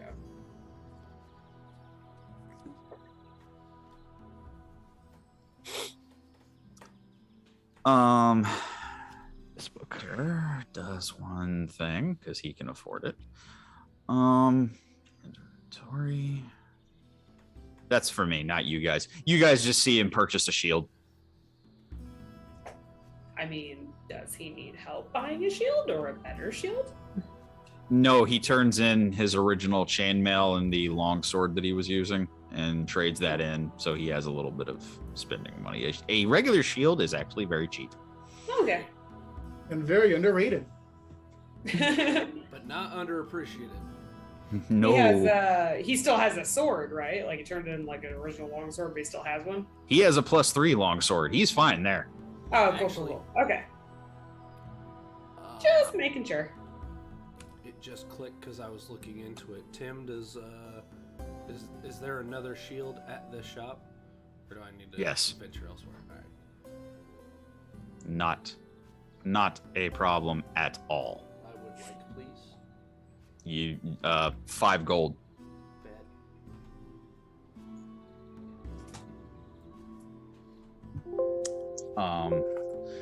Sorry, ladies and gentlemen, but we did have some shopping to do, and I really wanted to cut the RP experience out of that. There was no need to drag that on. Nah, that's cool. No, we're good. It's an old man turtle, you know. Assume it took Repeat it, we would have It's- forever. yeah. all goddamn night. 3 hours Assume it took a later, long like time. yeah, like you get the idea. You know what just happened. V is in the corner seething about my daggers. Yeah, no, that's. He's literally finishing with the shields. Oh yeah, the daggers. I don't think those cost all that much either, but Oh, I'm down to like 2 or 3 cones, so I can't keep throwing those.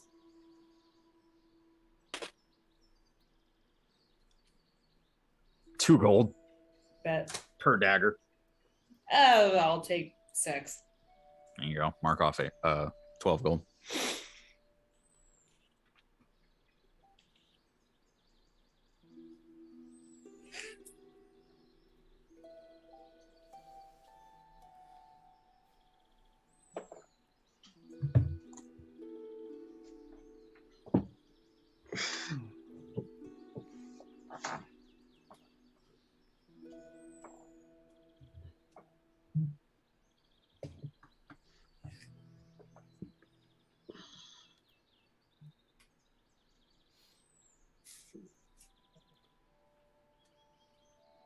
Rookie Bear. Right. Shopping successful. Okay. He has a very strange pair of knives. I'm gonna say that if everybody's good with the shopping, you make your way to the docks. Question. Sorry. Yeah, Sorry, Tim. what you got? Can we take a quick bio break before That's what I was trying to get to. Yeah, I was saying that you were going to go to the docks, and before we start there, I was going to say it'd be a good place to take a break. No, that is a perfect place to take a break. Ladies and gentlemen, we'll be right back after this.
right, guys. As you guys finished your shopping, which I tried to abbreviate because we're not like other streamings out there. We can go for 4 or 5 hours. So tried to slim that down at least a little bit, streamline that a little bit. So the party heads to the docks, seeking another ride out of Sandbar, this time into the No Name Islands archipelago. And wouldn't you know, as luck would have it, there is a familiar vessel sitting in dock. There it is.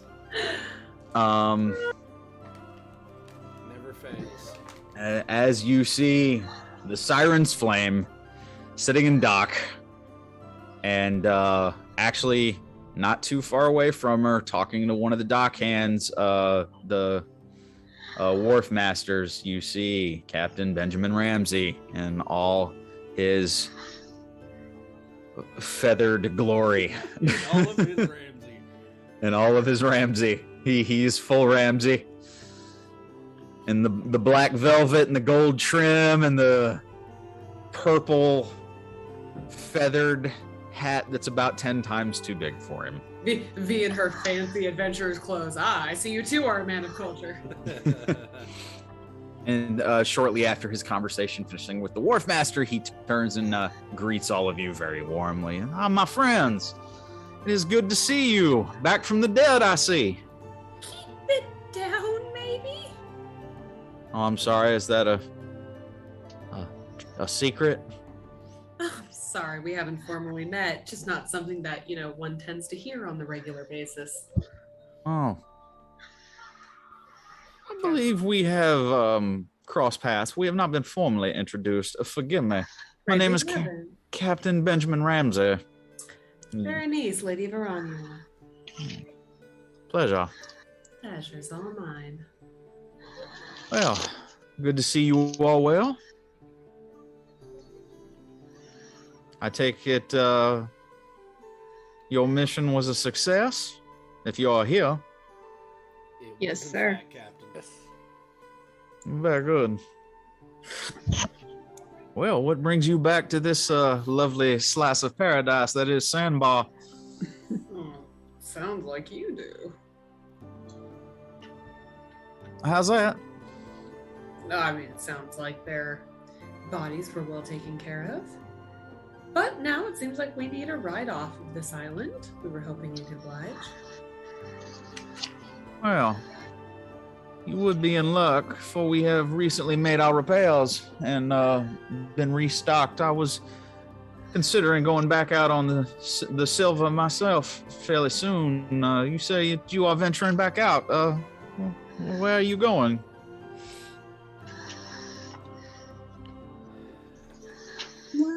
We have a wedding to attend on one of the islands in a week's time.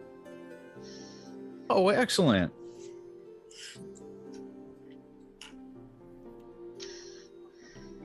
Think we could commit to that timeline in a week beyond, I'm sure the invitation would have the island, right? It's interesting because once again, it's the island of no name. So there's not exactly a name on the island. There is basic directions on how to get there, though. Oh, perfect. Interesting destination wedding spot. You go to the fifth island with no name and hang a left. You can't miss it. You see as he kind of... In a week's time. Torin, he kind of looks at... may I... your wedding invitation. May I... Torin reaches into Nat's pocket and pulls it out. Oh, geez. Now you're... his eyes kind of dart over to you, Nat. Forgive me?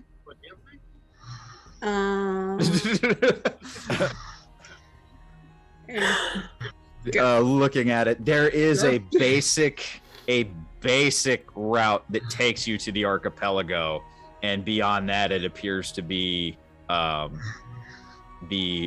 northwesternmost island of the archipelago. Does not have a name.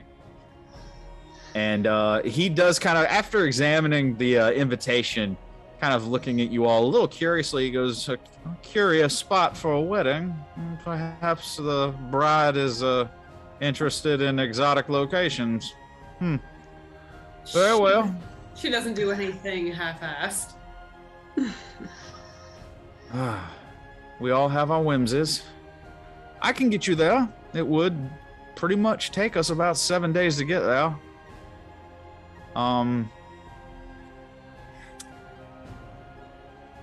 I could get you there quicker if we were to abandon any stops.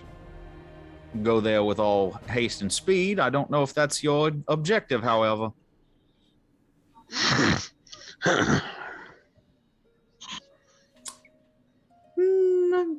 Not quite. I mean, if we don't venture from basic supply stops, I'd assume. Or do we mean straight travel? I simply know who's my passengers. I'm simply asking if there's anything that you wish to accomplish or stop along the way. Any detours? I mean, if we see anything worth stopping for. A straight answer. Very well. I will make the necessary preparations. We can leave with the tide at your leisure. Is that nightfall happened? Or is that sooner? Yes, that is actually like evening hours. Like That's like planned. Yeah. Kind of brushes off that I know nothing about sailing. Oh, sure, yeah, absolutely. Next tide, sure. Tides and all that.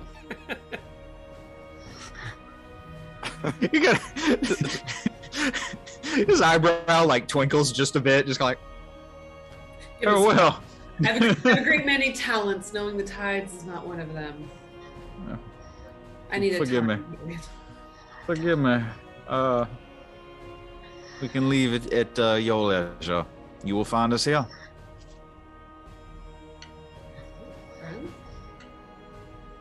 What do we do till then? Rest, enjoy the shore-ish. I mean, I don't know, on an island, but... Is that another way of saying beach day? I will say, like, I'm sure we're gonna pass several beaches, so it's up to all of you to get on the sea. He Whatever said you no guys stop, want to so... And we've got... Unless there's something interesting to stop for, Torin. He doesn't Kind of shoot intend Corrales to to look like there's stop more meaning unless to that. something happens. Knowing this group, we should probably get on the sea as fast as possible. Yes. I agree. And we can stop if we make decent enough time on the way. Knowing this group, I'm certain we'll find something to stop for, yes? More than likely. Probably. Let me take a wild guess and assume that on your way to Tartarus, you made absolutely no strange stops and nothing interesting crossed your path the entire time you were going. Oh, funny you ask. Completely uneventful and no stops to speak of? You know the nice gentleman that pushes the boulder? I don't need details. All I know is... We were already in there. Oh yeah, I just mean the sea voyage. No, I would we venture found- to we found a guess. dragon. Oh, that. So No, maybe we we were should get on the sea as soon as possible, yeah? Yes. He was frozen. But Maybe the a top- good night's, maybe a good, we spend the rest of the day gathering whatever supplies we can think of, and then we get on the ship as soon as possible. Anybody have any quandaries? Nope. Yeah, we should probably go back and grab our stuff out of the room instead of just... I was gonna say, go pack our stuff out of the hotel rooms, maybe say goodbye to a few Here's how people. not to use other people's. What was that? I'm taking up ventriloquism. Oh, great! I'm impressed. One more thing. Jack of all trades. I will say, maybe let's go say goodbye to whoever Warrant's saying goodbye to, and then by nightfall be on the ship. That sounds like a I plan. like it.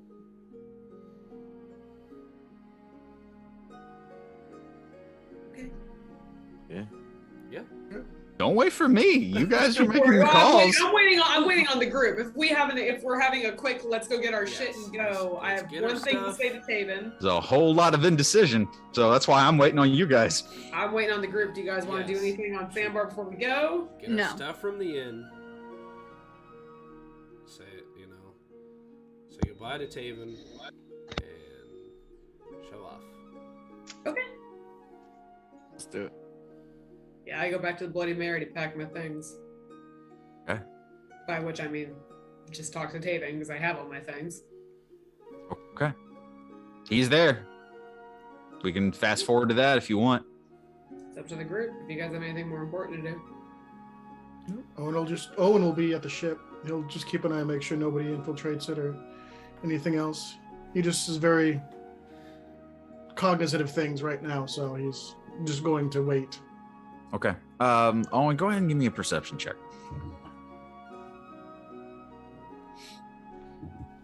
No, it's gonna be nothing. That's a 3+. And four total. Everything looks fairly normal. Loading on barrels, supplies, food for the voyage. Nothing looks out of the ordinary. So while he's doing that, the rest of you, V's going to the Bloody Mary. Anybody else?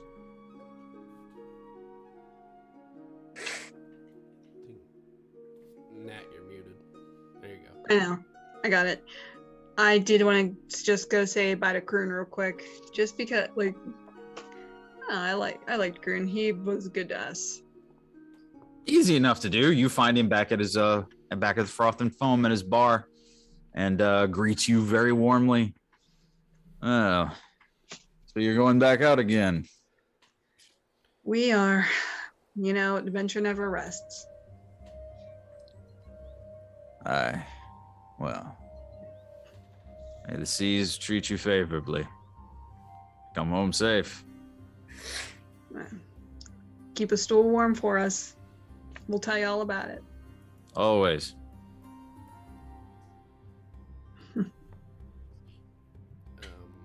When you walk out, Nat, there is a hooded figure in leathers waiting for you to come out of the bar. And she kind of seemed to be waiting for you to say your goodbyes to Kroon. And Isla seemed to be waiting on you. So, leaving? We are. You coming along? Not this time. What are you gonna do? I got a few friends that went looking for me. Shriek hasn't come back yet. Really? And I don't even know where Dorb and Champ are. They went after me. I don't think I could live with myself if I didn't try to find them.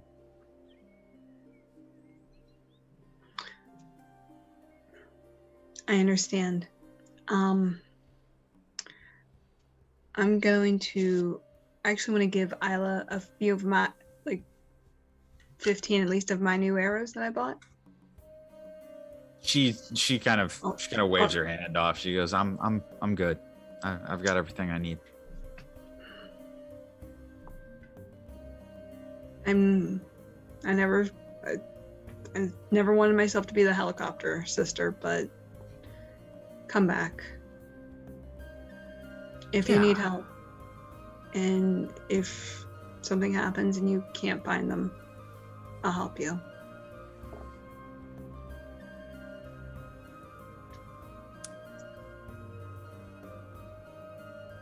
I'll try to come back here. I'll try to find you. You better. At least this time, don't go make promises to murder kittens. I didn't make a promise to him. I made a promise to a woman in a hut with legs. That's the lesson that was learned here, right? don't make promises to anything that we shouldn't trust.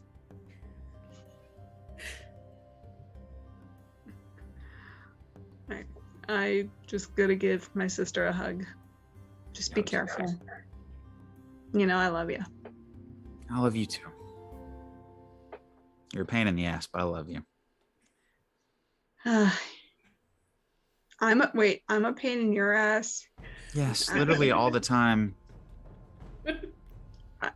You're like a hummingbird. You hover around everything I do. It's just kind of annoying. You wouldn't even let me die in peace.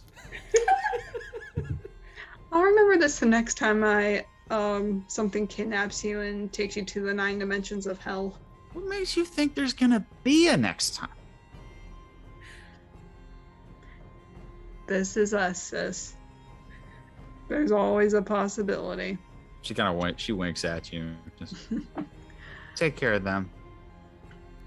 You take care of you. I'll try. She puts her hood up.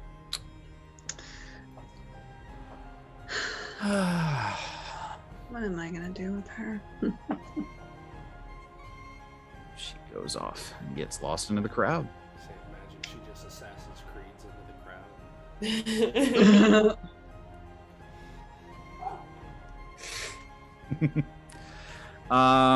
Love her. Corrales, did you have anybody? Anything? Oh, pretty much everybody I'd want to talk to is in the group. All right. Taruk? Owen's at the boat. Torin? Torin is going to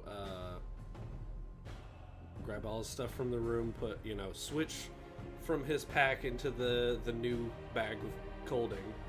Mm-hmm. And then he's going to go to the Bloody Mary and talk to Taven and say goodbye to Taven.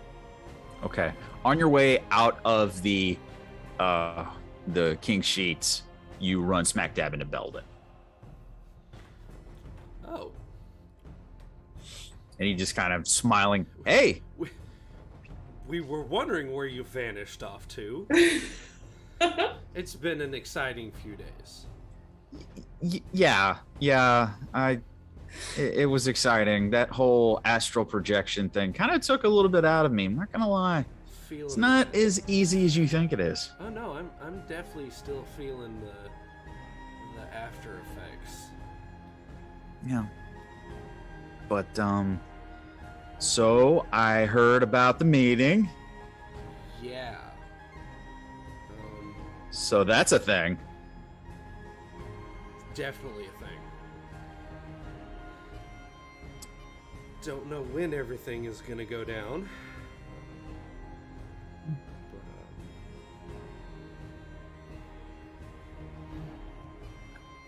But, anyway, what are you doing? We've been gallivanting around this island. Well, I assume you got one of these, and he pulls out the invitation. He goes, I assume you got one of these. I was trying to find you guys. Are we going? Yes. Yes. We're actually leaving tonight. Oh, really? You gonna plan on telling me? You just gonna leave me here? 100% weren't sure you were on this island still. Like, it for us, it's been literal months. It's okay. It's okay. I'll remember that the next time you go down. It's fine. It's fine. Why are you so good at playing Belden? Right? Oh, yeah, that's exactly what he would say. No, it's fine.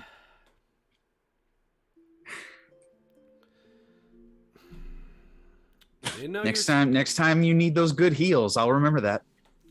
Okay. Anyway, we are riding with Captain Ramsey tonight. I'll meet you at the boat. Very well.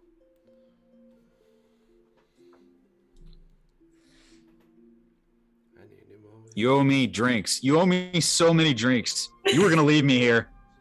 Clunk, clunk, clunk, I clunk. can't afford you. I can't afford your drinks. I don't even think anyone in the party can afford his drinks. Good Lord. I mean, I can afford his drinks. Maybe not right now. But. So, as you were heading to the Bloody Mary? The Bloody Mary. Okay. To talk with Taven. Okay. Say my goodbyes and pass on my messages. Okay. Easy enough. You just take care of yourself, kid.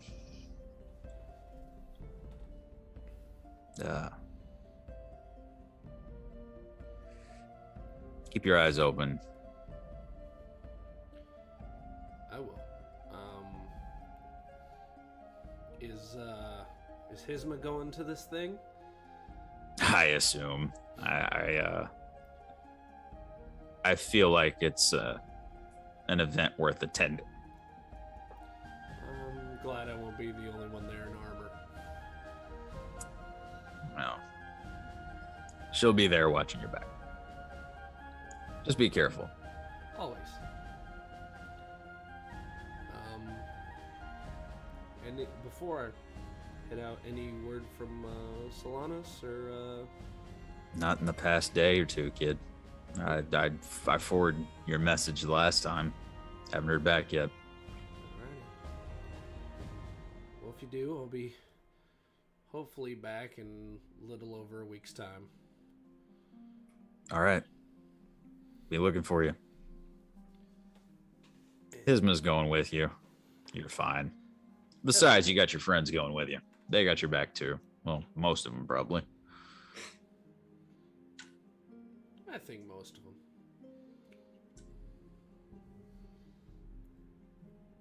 All right, kid.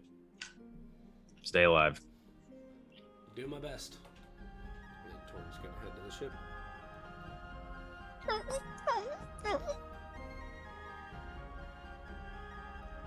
V? I like to think right after Torin's done talking to Taven, I come out of my storage room. Okay. Kind of with the last of my things to talk to Taven as well. Okay, easy enough. And there's a part of him that's like he forgot that you were back there. Kind of like, oh yeah, hey, you were just. He was just. No, never mind. Kind of pull my veil back and just be like, don't worry, I'm one of the friends that has his back. Hope so. Anybody in the bar? Couple. I'm gonna kind of nod back if he wants to meet me in the room. He nods. Goes back there.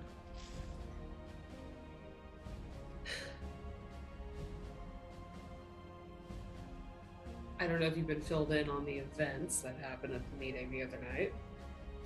I'm aware. Right. I had a question, or an idea, but more of a question. I know you said these things take time, but a thought occurred that maybe the council's plan isn't the best, and I can think of one that would be better for all parties involved, including your party. Oh. So maybe when I get back, we can talk about that. Maybe. It's on the table.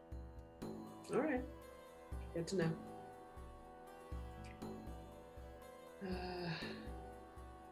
I don't think their idea is a bad one. I just don't think it's the best.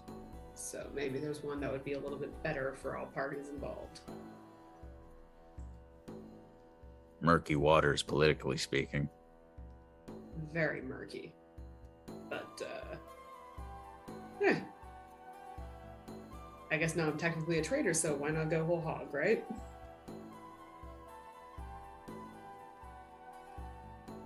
He doesn't say anything.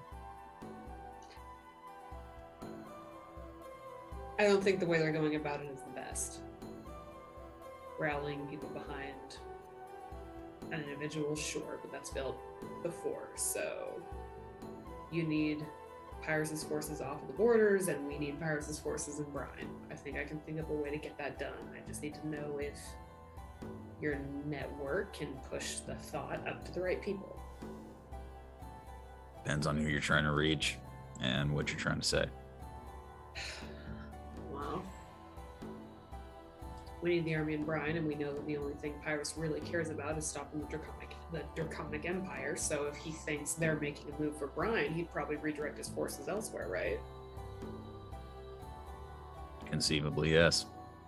So if the word gets out that the Draconic Empire is making a move for brine under the guise of a rallying cause, i.e. a hero from a lost bloodline, Pyrrhus would be pretty interested, right?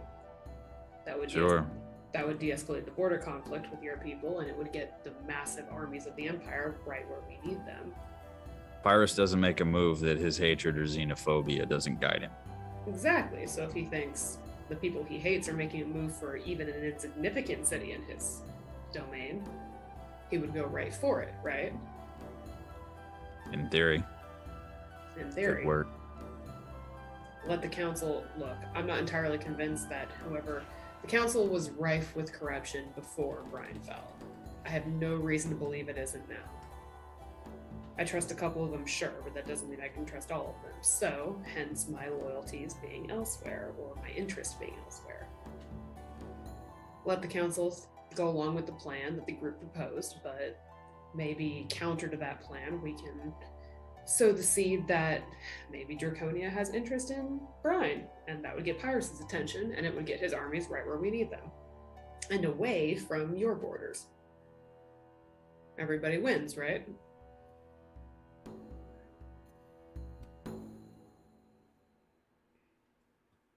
That's a risky call. No riskier than it is now. Escalation of the border, brine being completely taken by an undead army that's gaining power every day. And the Thrandian people will just go along with the idea, huh? Thrandian people don't matter. They don't give a shit about brine. And they're scared of the Draconic Empire on the borders. If brine pulls inward to defend their own city against the Draconic Empire, but then they show up and it's not the Draconic Empire, it's this cult actually, well, then the heat is taken off the Draconic Empire and the border conflict gets de-escalated. Everybody wins. Pyrrhus isn't going to commit troops without verifying the threats. But it could be done. It's no riskier than what's going on now.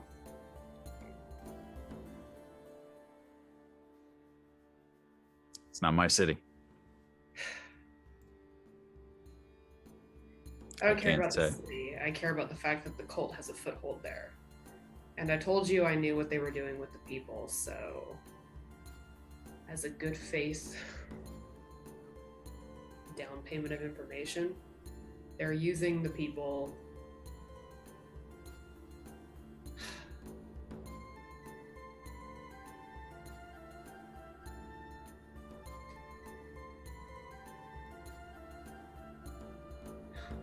I really want to tell you what I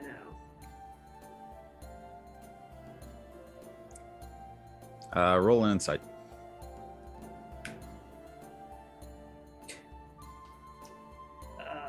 26.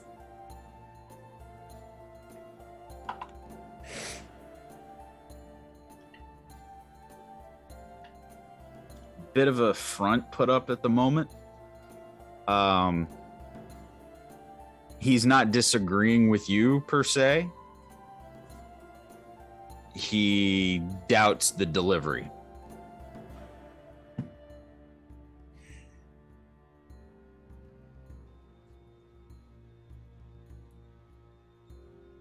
Remember when you told me that it's easier for things not to matter until lives are on the line? And I told you it depended on the lives. Yeah, I do. Well, my lives are on the line now. So it matters to me.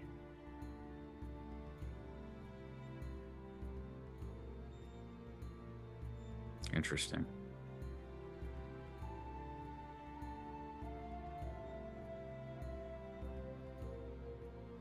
come back after your little island wedding trip. Then we can talk. Sounds like a plan.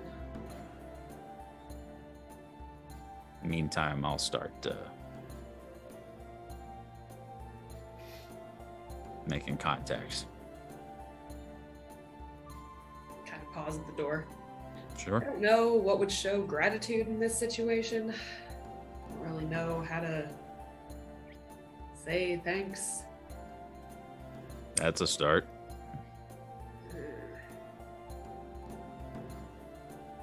All right, thanks. Stay safe. No promises. All right. I forgot I had to talk to Mina before we leave. Hey, you want to do that real quick? Sorry, I totally forgot. Okay. Yeah, I run to her hotel just real quick before I come. Okay. What you see is a frantic woman talking to about 4 or 5 different people. Typical bride discussions about whether or not there's a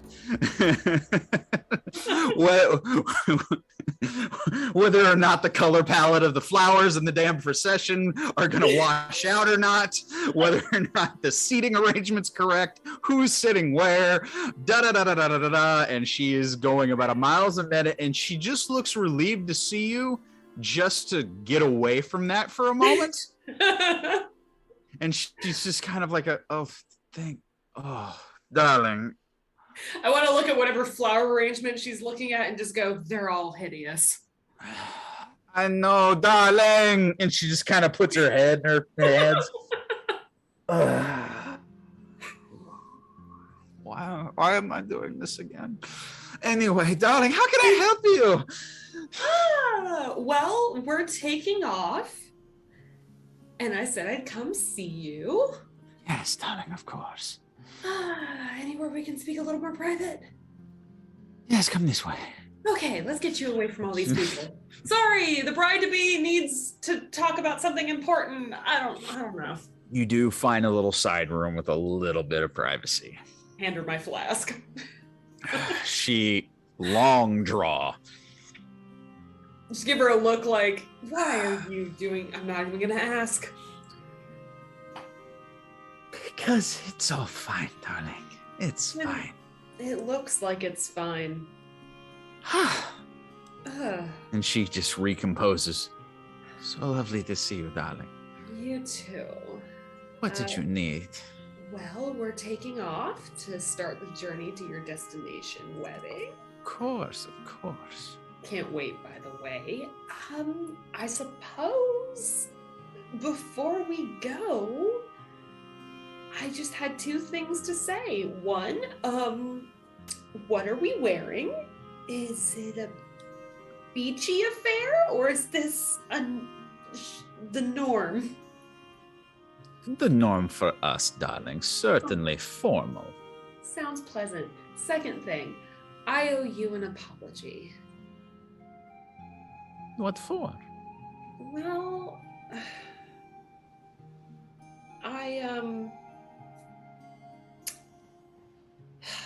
about our professional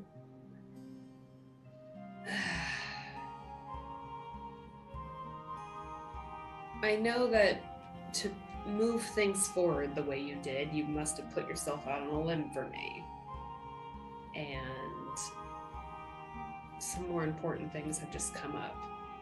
So I would hate for that to reflect poorly on you, that I'm dragging my feet on certain things. Okay. And I would just want to apologize for that if it's reflecting negatively on you in any way. No. Doesn't affect me, darling. I am simply what is the word? An intermediary? A middle woman, perhaps. Many ways to describe my position. Well, good. I just I do regret not being able to tell you everything up front, darling, but it's kind of the whole process. It's the whole process it's kind of the thing. It's kind of secret. And if you can't handle it, then they really don't want you. You're not skilled enough. I'm a big girl, Mina. I can handle it.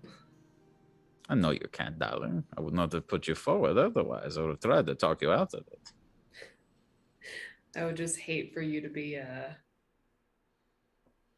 disappointed in me is all. Oh, certainly not, darling. All right. Well, I guess I just wanted that out of the way. I feel like I'm sort of, I don't know, on vacation with this lot. I feel like I'm kind of shirking duties. I just wanted to make sure that you weren't gonna be in the fallout of that. Darling, we are certainly in a time of crisis. Things are certainly not under ordinary circumstances. But trust you me. And she reaches out and tries to just to grab the top of your hand and just gently squeeze it. Our relationship is ironclad, darling. You could do nothing to jeopardize it. Thank you.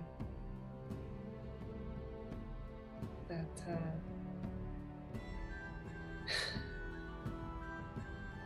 I hate to admit it, but that means a lot. Of course not. Guess I'm a little wayward right now. Sort of hard to remember where everything is, and I'm just a little wobbly. We all are. Yeah. Goodness me. Oh, I have to call a caterer. You did this to yourself, my love. I know. I'm sorry. I've been planning this all for months. Right. He's delightful. I wish you both the best. Oh, yeah. She looks like she's kind of lost in thought for the moment. Like a little bit of a spaciness that you've not seen in her too many times. Well, I guess I just needed to air that out. I just wanted to make sure that you didn't have any fallout from my decisions. Certainly not, darling. Well, good to hear. Now I'm free to make all the mistakes I want on my own accord. Perfect. There's no mistake that you could make that I couldn't forgive you for.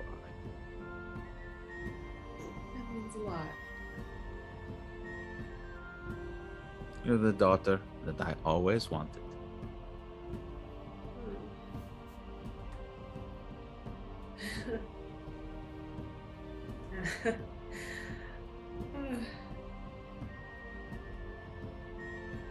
That's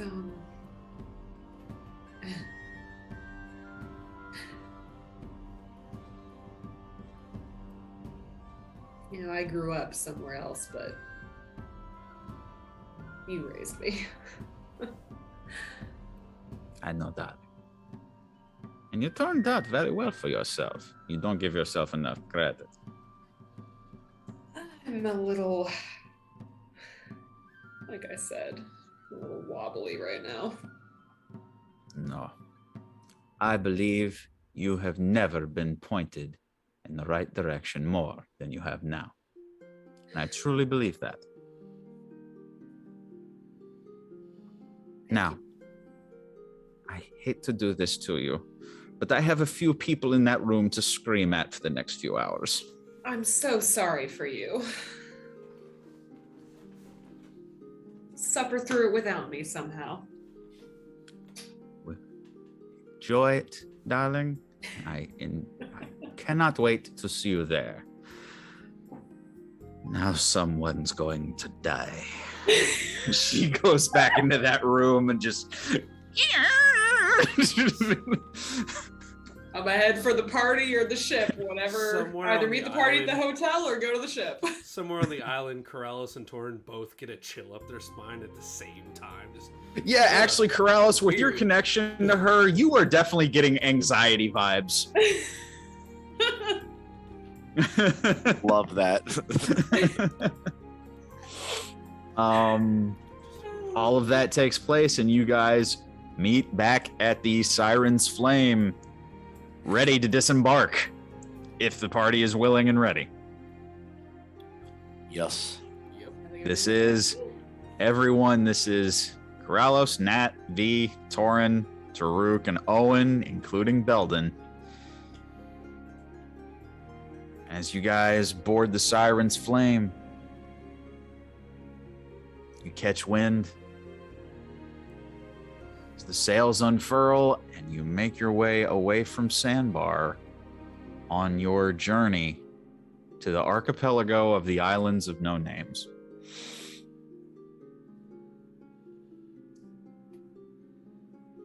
Similar to the last trip, sometimes you guys will be asked to help out for duties on the ship, just to kind of work your, pay your way, work your way.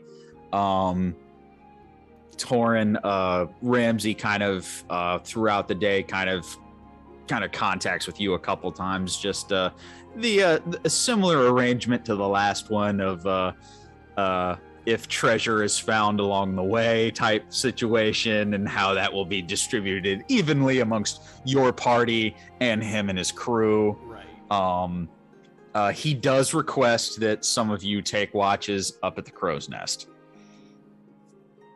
So he says, deal with that amongst yourselves as you wish, just as long as somebody, there's a constant rotation. I'd like to imagine Torin goes, yeah, we can find somebody to. Where'd Corrales go? Yeah, I'm going up. Yeah. I could take a night shift. Okay. Well, right Take a now. night shift as well. Okay. Right now, Corrales is going to take the first watch, which is going to be like an evening, like around the 5 to 6 in the afternoon range. I wanted to talk to Corrales, so when he's relieved, I can take over his position. Okay, fair enough. The rest of you, what do you do while Corrales makes his home up at the Crow's Nest? I'm just gonna try to find something to keep myself busy. Is there a weight room on deck? A what? I'm sure there's something you can lift. I'm confused. Something I can lift? I am yeah. confused. Yeah. Yeah. The roll investigation. Farouk, explain. I am confusion. 12. 12. Yeah, 12. Okay.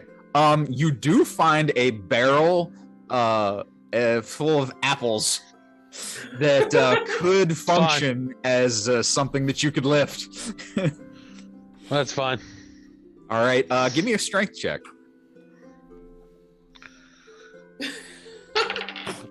That's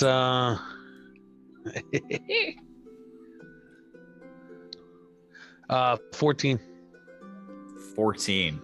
Okay, yeah, easy enough. You do a little strenuous exercise of grabbing that barrel and kind of behind the head, coming down, full control.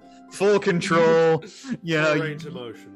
Full range of motion. And yeah, okay. So Taruk starts working out using an apple barrel. You do have a little bit of an issue that there's a bit of a gash in the side of the barrel, so sometimes one or two apples will fall out and start rolling on the deck.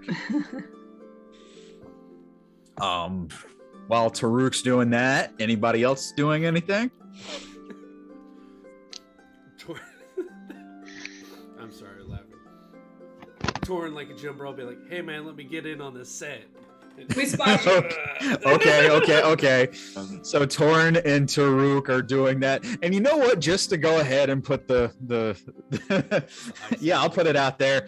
Hector pulls his armor off goes shirtless, and he's like, "Hey, can I get a set or two in?" Oh yeah. And just kind of come on. So the gym bros. The gym bros are all working out using the barrel. So that's the three of them. Nat, what are you doing? Watching. Nat wants a set. Nat, are you watching? Hector, No, you gotta I'm taking squeeze, above deck for Hector. this one. Or like Y'all have turn, fun. looking at. Squeeze Hector tighter. Yes. Oh dear God. Nat wants a set. I'll say, Nat, that you kind of do exactly what you're doing. You just walk by and do it. Ugh. And just keep walking. Good God. And yet I chose him. You hear as you're walking away, Nat, Hector goes, "Do you think we can find something heavier?" Like that. Torn, get up on there. Oh, good God. He squats with Taruk on my back. I yell for Belden. Belden! Stuff Belden in the barrel. Torn, if What? you turn your back out, you're going to be This is- useless to me. Whoa. I am not ballast. You can't put me in a barrel.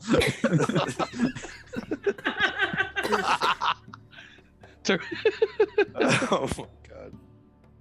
Oh, man. Nat, as you walk past your party members, The circus. yeah, the three-ring circus that's happening on the main deck. You do exchange glances with Benjamin Ramsey as he is at the helm, and he just kind of nods at you and just kind of shakes his head. No way that he can't notice that fiasco happening down there. And I thought I missed you. I thought I missed you. Well, you missed some of us. Well, maybe that's more the truth. And some of the chaos that we bring about. Yeah. You have your own special brand. I'll give you that. I just reach over and I give Ramsey a clap on the shoulder. If it means anything, miss you too. We missed you too. I appreciate it. Beautiful day. We have the wind. Oh. It is strangely peaceful. Very true. Is that why you spend a lot of time out here? I enjoy freedom. I don't feel like I find it anywhere except out here.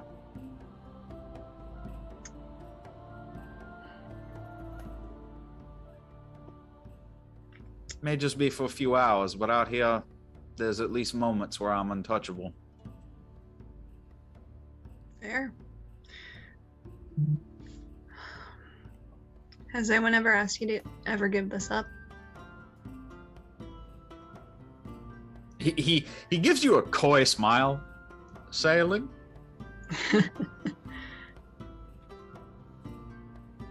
Yeah, we'll call it sailing. No.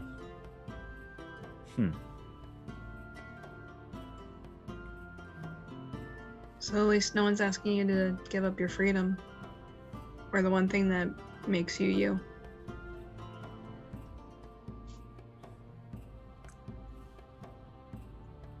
You'd be surprised the demands that a spouse can put on you, let alone a deity of a spouse. But on the sea, I get my moments of freedom out here. Moments. And those are worth it.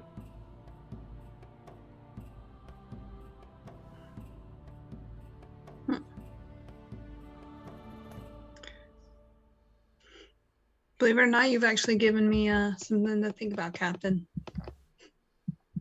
Oh, and he kind of flourishes the hat with a semi-bow. I'm glad I could be of some help. Taking a little page out of V's book, I do a very clumsy kind of curtsy and I just walk off. And I'm just like, why? Why did I do that? Stupid. Stupid. Look out! Do you see anything? Roll me a perception check, Ralos. Don't see a damn thing. What did you roll, sir? A 5. A 5. Yeah. Ah. Very well. No, you don't. You don't see anything for a good while.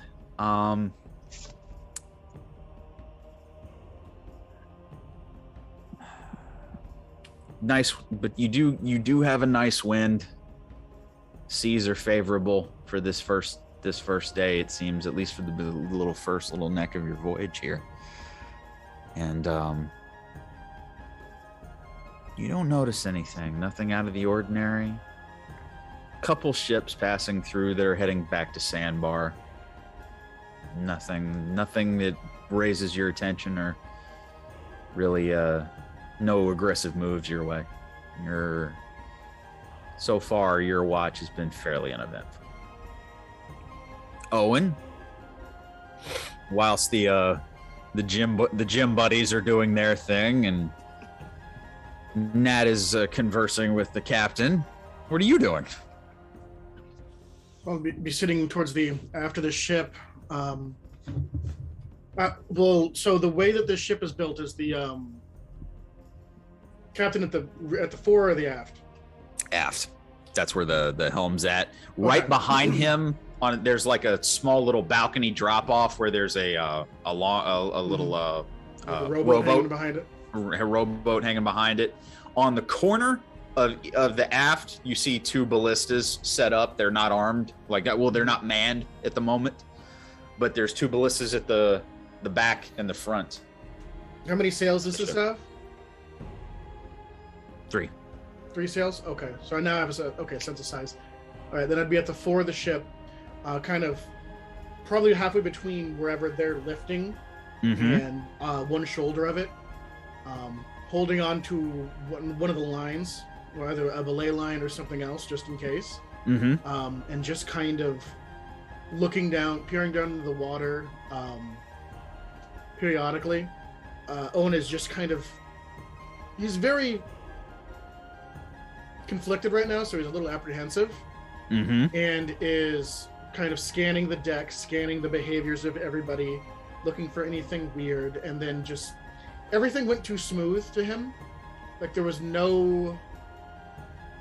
it was all so convenient, and he, having seen Torin and Karalos fall for every convenient gift handed to them and get ripped off, he did it twice, but whatever. Right. Beside the point. But seeing that happen, he's like, it's best not to fall victim to that complacency. So he's trying to keep.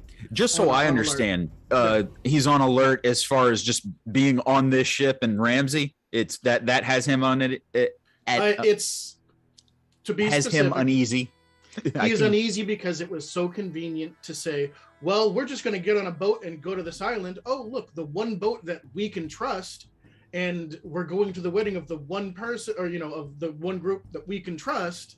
And it's like, this is kind of falling in. Once is a coincidence, twice is enemy action, is very much how he's looking at it. So he's kind of looking around, making sure everything's copacetic on deck, and then looking around, kind of like peering at the side of the ship, just trying to take mental note of everything. Sure. I'm going to say I'm going to say investigation for this time. Okay. 5. Okay. Come on, give me something good. Yeah, something. That's a 10. Good. 10.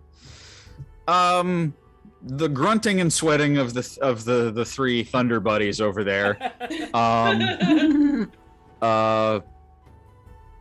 You periodically you eyeball a couple of the members of Ramsey's crew. They all seem to be just doing their jobs and doing cleaning the decks, typical sailor duties. There's nothing that really raises your attention. Ramsey's been at the helm the entire time. You guys have favorable weather. Nothing is really setting off your spider sense. Nothing's really seems suspicious at the moment. Okay. No. Well, then, if that's I the mean, case, you can still be that way. I'm just saying you don't Yeah. see anything out of place at the moment, is what I mean. right. In that case, he'll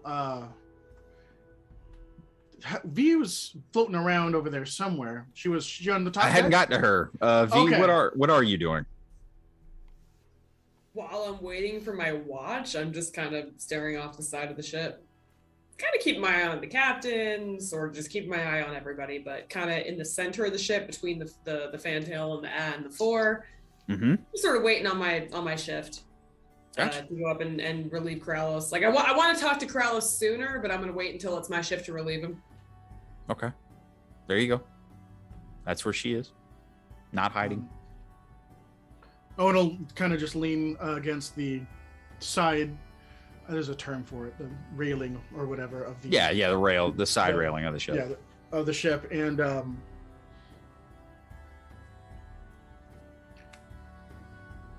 do much traveling by ship.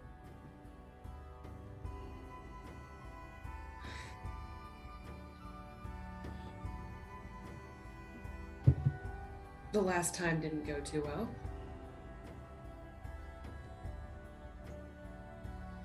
Better for worse, you're here now.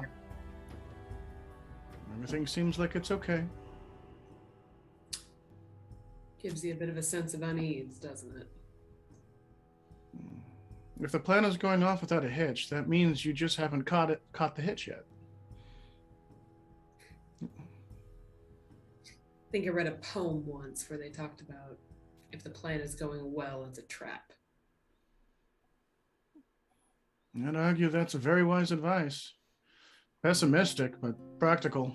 It'll keep you alive. Stayed alive this long. Yeah. Luck is a skill too, they say. It's not luck. My luck is rotten, trust me. No, not for you. You had to beg, borrow, and steal, or however else you had to earn your skills. You have them. No, my skills were pretty easily to come by, actually. Afraid you're wrong on that, Reed. It's a nice little happy home. Gifted all the skills and went out on your merry way to seek your fortune, or whatever the case may be. Yeah, I just love adventure. Couldn't resist it.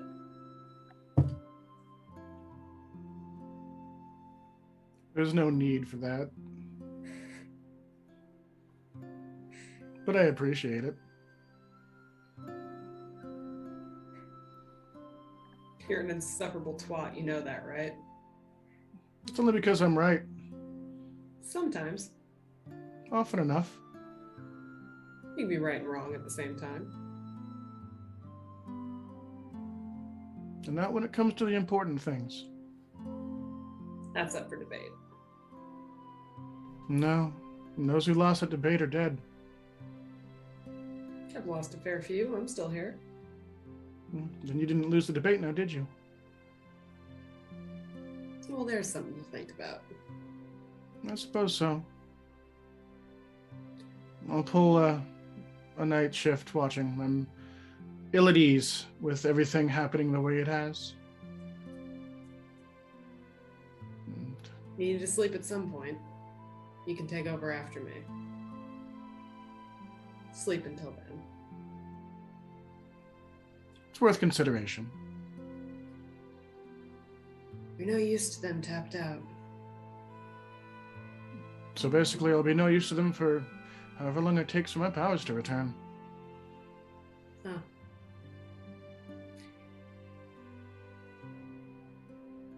You're no use to me either way, so strong, you're a convenience.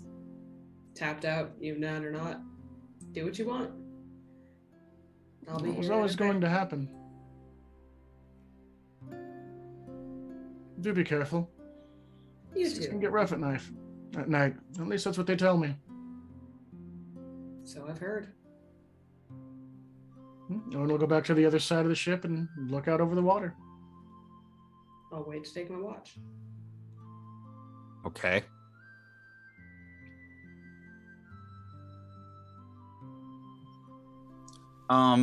Taruk, make me a strength check.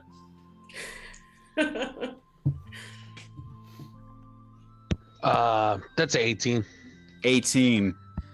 And Owen and V, as your conversation ends, you peer off to the side to see Taruk doing squats with Torin on him like piggybacking and Hector piggybacking on Torin. Deeper, Taruk. Bend those knees. You got this. You got this. And don't take a dump. 75. That was 2. I lost count. 2. 3. V tries really hard not to look at this train wreck that's about to happen. Okay, down. You see Hector's tapping you, Torin, on the head. Down.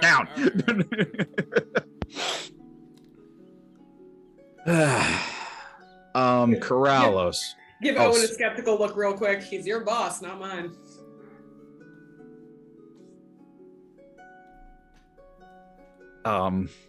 Corralos, the rest of your watch goes by uneventful.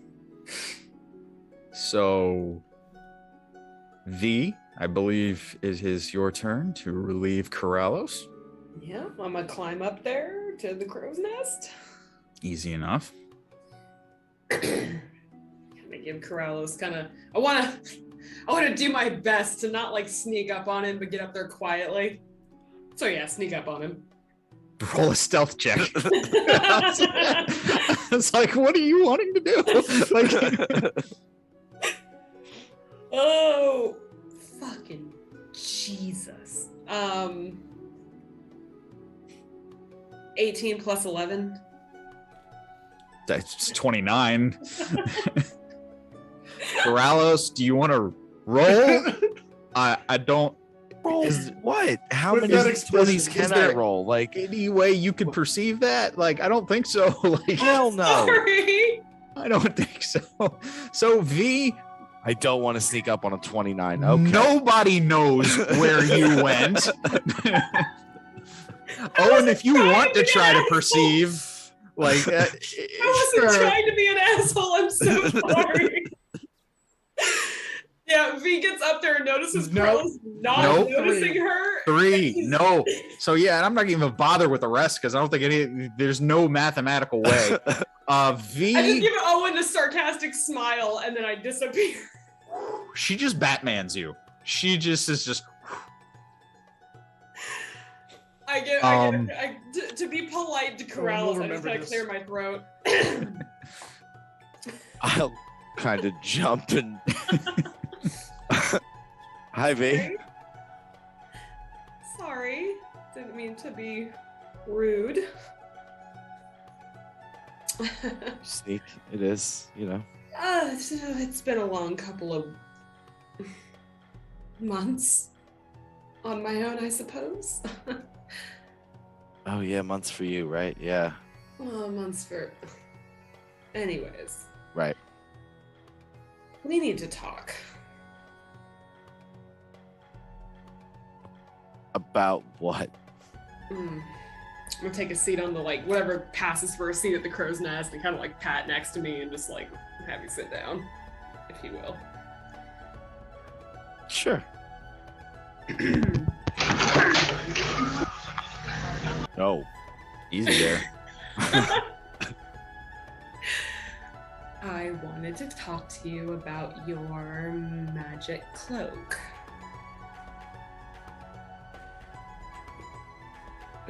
Somewhere. Right. Well, let's just say I had a bit of a run-in with it. Where? On Sandbar. Not recently, I hope. If you take away the 3 months we were dead, recently enough. So, where? What? You don't have to tell me anything you're not comfortable with, but I had an incident with an individual who was wearing your belongings, and it was brought to my attention that your cloak may have some interesting properties. let's just say the individual who possesses it now had some familiar abilities. What can he do? Basically everything I've seen you do, Wonderful. which leads me to believe that some of your capabilities come from or at Came least- from the cloak, yes.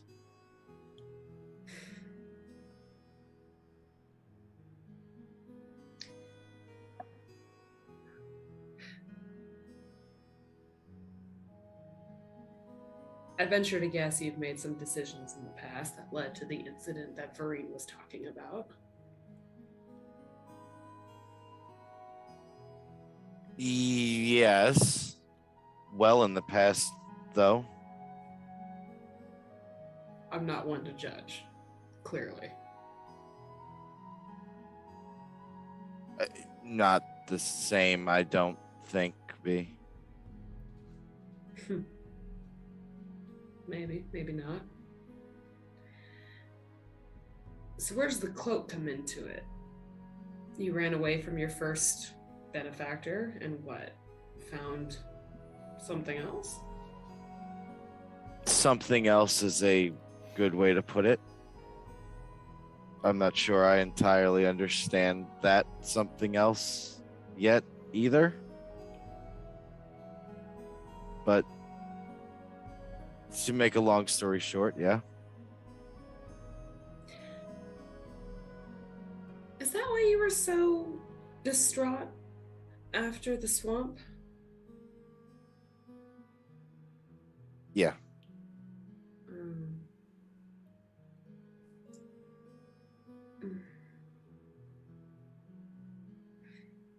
She kind of like awkwardly reaches for your shoulder. Like, listen.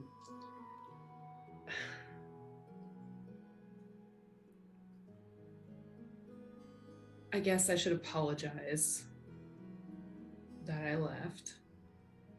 It was a bit selfish. And I know that while I was gone, getting to the underworld and making it to the point that I met up with you probably wasn't easy.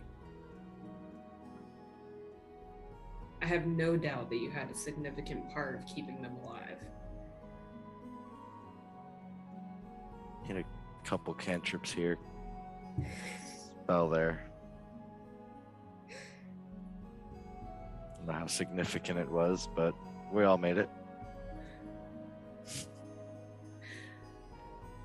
Krallis, I don't know your past. I don't know your story. But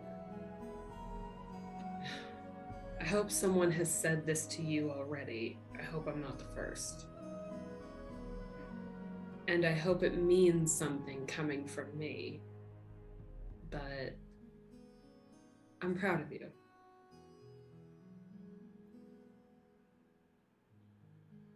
Thank you, V. Powers or no, whatever sources, whatever powers you have and whatever sources you draw them from, you'll always be my magician. You'll always be the most cunning of us. And I'm grateful for whatever you did that kept them safe. Killed a really big spider one time.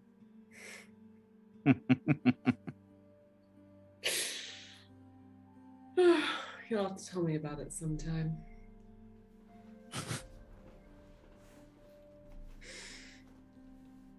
For now, maybe kind of give him a side hug.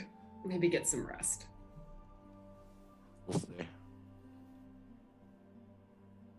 Okay. Go on. You make your way down. V, go ahead and give me your perception check.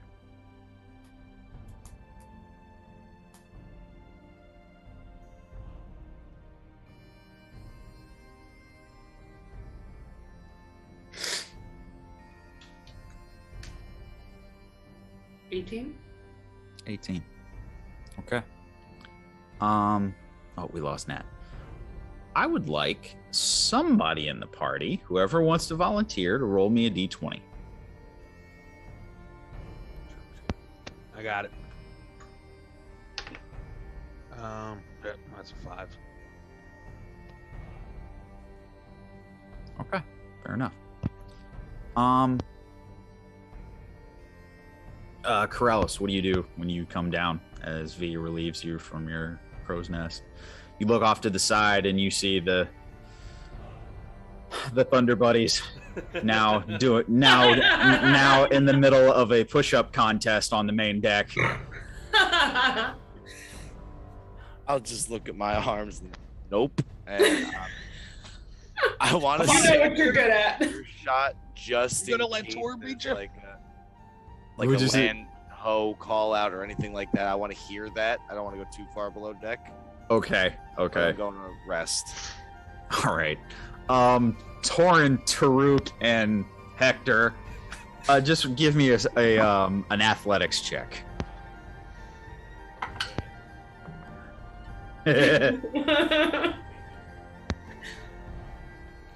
9. 9. 24. Okay. Taruk has definitely picked up the pace on the push-ups, just about half of your pace, but going steady is Hector. And Torin's over on the side just going, Come on, Torin, use those baby arms. We gotta get that. 2. Hector is 600 years old, and look at his old bones go. Neither of you are doing this with armor on. Oh, told you God, I leave wish it I was on. down there. I wish I was down there so much. I want to be a part of this contest. While you're saying that, Hector looks at you and goes, I'm also pale. I need to get sun. Yeah, he's pale. He's pale and 600 years old. Go ahead. Nighttime? Yeah, it's like a nice evening. Yeah, it's a nice evening though. You've got moon out there. You got a little moon burn. Hector out here getting a moon tan. Starting small. That's the perfect Good way thing to I describe. remembered my moon screen. I don't want to get That is night the burn. perfect way to describe Hector's skin tone, moon tan. Yes. Yeah, it really fits. One more strength check for the three of you, because you're still going. Strength or athletics? I'm sorry, athletics, yes. That's a nat 20. Nice. Total? Ral's 28 freaking total. Torin coming in from the back ladder. I got a 16 total. Oh, Taruk, you start your pace. I mean, you're still doing them, but you're starting to go slower. It's like, oh so true to boy. character. Oh boy. Torin, you pick up the pace and you're just now you got a second win and you're going and you're like, oh, I am winning. And when you look to your right, it's just a up down of Hector with a total of 26. And he is just I see you over there, Hector. Let's go. Let's go. I am going to throw up and then I'm going to die. He is up in the crow's nest, just like, You died twice already. No dying and puking's for wussies. Keep going. please don't die. That's very inconvenient for me. Sorry about that. Torn I didn't say push-ups. stop. You think I'm just hanging out when I go to Hisma? No. V's One just more. I bet lobbing, you Hisma can do more push-ups than you. V's just lobbing smack from the crow's nest. Sure. One more, you three. It's 18 total. Ooh. Drew, 14 plus 9. what plus 9? 14 plus 9. 14 plus 9. 25. 5. Yeah. No, 23. Sorry. 23. Sorry, math. Yeah, 23. Which beats a 21. So you end up beating out Hector just by a hair. and you get that little slow period in the middle, but you pick back up and you finish strong. And then the three of you just kind of roll back on your backs on the main deck, just like under the hot moon. This probably Was it good for you? uh, He just Good yells shout, from the gentlemen. crow's nest. Taruk reaches for an apple. I just Hey, need Jim. water and I could go again. You Is gotta- Corrales near us? Is Corrales near us? Ralos, or did you sit through all that, or did you just kind of go about your way? Oh, I went about my way. Okay, yeah, no, Corrales didn't catch any Not of it. exactly the strength guy, you know what I mean? Only in the brain. Hector. What? Some good form you got there, man. You really surprised me with your old dusty self, man. You made Torin look like a Thank You you. made Torin look like a baby. What do they call you babies? You know, Dragonborn babies, Draglings, whatever. Whatever they call you. A hatchling. Yeah. Like a I pre-hatchling. mean, I'm younger Yeah. than both of you, so. That is very true. I am the yeah. oldest person here. How old Yeah. is Thor? Yeah, you are. Yeah, Tor, how old are you? About 26. Ha, I'm younger. How old are you, Taruk? Taruk is 22. Wow. V is 35. I'm 633. It's not a competition. I mean, he wins. Doesn't make it a competition. Hector. He kind of just his head just kind of rolls over to you, Torrent. At what? You have better hair than me and Taruk. I have better hair than everyone. Well said, my friend. Very Taruk well just said. puts out like a He limp tries to fist roll bump. back and to try to push up to like get up on his knees, and he just muscle failure. Oh, and he just kind of, slides to his butt, uses his knees and his legs to get up, and it's just like, oh, that's not gonna go well. Please tell me there's going to be a smoke show every time V is on watch, because, that was highly entertaining. Taruk is just gonna lay there eating an apple. Torin, I love it. Just lying there eating an apple that fell out of that barrel. Torin having lived I hope you through know this- that barrel has become the workout spot. That is now the workout spot. Torin, having lived through multiple Hisma workouts, knows the form to roll over to his side, get to his feet. Right. Assume the position. Yep, exactly. Nope. Taruk, no move. Taruk, stay here. Taruk, enjoy apple. But like on the inside, like Taruk is screaming. I like it, man. Okay. Is Hector leaving, or is he still on deck somewhere? He slowly. I mean, he is gathering post-workout, gathering himself, and he goes to like a freshwater barrel, kind of gets a sip, and kind of starts washing his face, and kind of.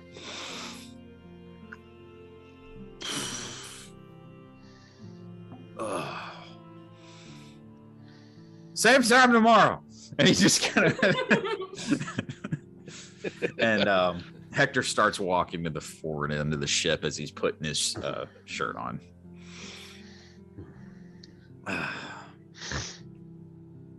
Owen, where are you actually? So I'd still be just kind of looking off the side, basically just waiting for my turn for watch. I was just kind of keeping an eye on everybody. Just at this point, though, as he sees Hector walking, he'd kind of sigh, kind of wrap his knuckles on the railing, and walk to kind of fall in step with Hector. Easy enough. He's close to the forward end of the ship, almost where the figurehead comes out at the front of the ship, and kind of just in thought, not really, kind of just recovering And yeah, has no clue you're there because he's Hector. Poor Hector. All right. Unless you roll a nat 1. Like, all right. Why not? Sure. Just, I mean. Oh, that is a. Am I rolling stealth? Sure. 19. Yeah, he rolled a 3. Just that laugh from the other room. Yeah. That's from the crow's nest. Just V, just laughing. That's from the crow's nest. Yeah. I'll let him have a moment of just being. Yeah, he just kind of neck adjustment. Oh, hey, I gotta get better at that. I mean, as long as you've got at least one of us around you, you'll probably be fine, but I wouldn't recommend not training such things. But my apologies, I didn't mean to sneak up on you or startle you in any way. No, perception is really not my thing. I'm coming to learn that. I really try to be, but people get the drop on me sometimes. Have you considered a seeing eye owl? I've thought about it. Maybe the next deck of magical cards, I'll ask for a seeing eye owl. I hate to say it, but with your luck, it would... Oh, I don't even want to think about it, to be perfectly honest with you. It just spirals it's even really worse not, and worse. Yeah. No, yeah. And it doesn't stop. No. Next thing I know, I'd be on a demi-plane somewhere on the... Is there a demi-plane of owls? Of Well, I was thinking owls? of just something worse, but I guess if we're focusing on owls, I don't know if there's a demi-plane of owls. I've never seen one, but that doesn't mean it doesn't exist. Oh, dragons. Going back to the whole perception thing, if... Yeah.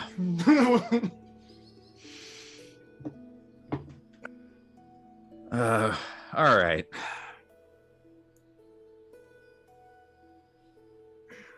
I owe you an apology. Oh, I kind of felt like I owed you one. Maybe we're both right. Well, what did you want to say?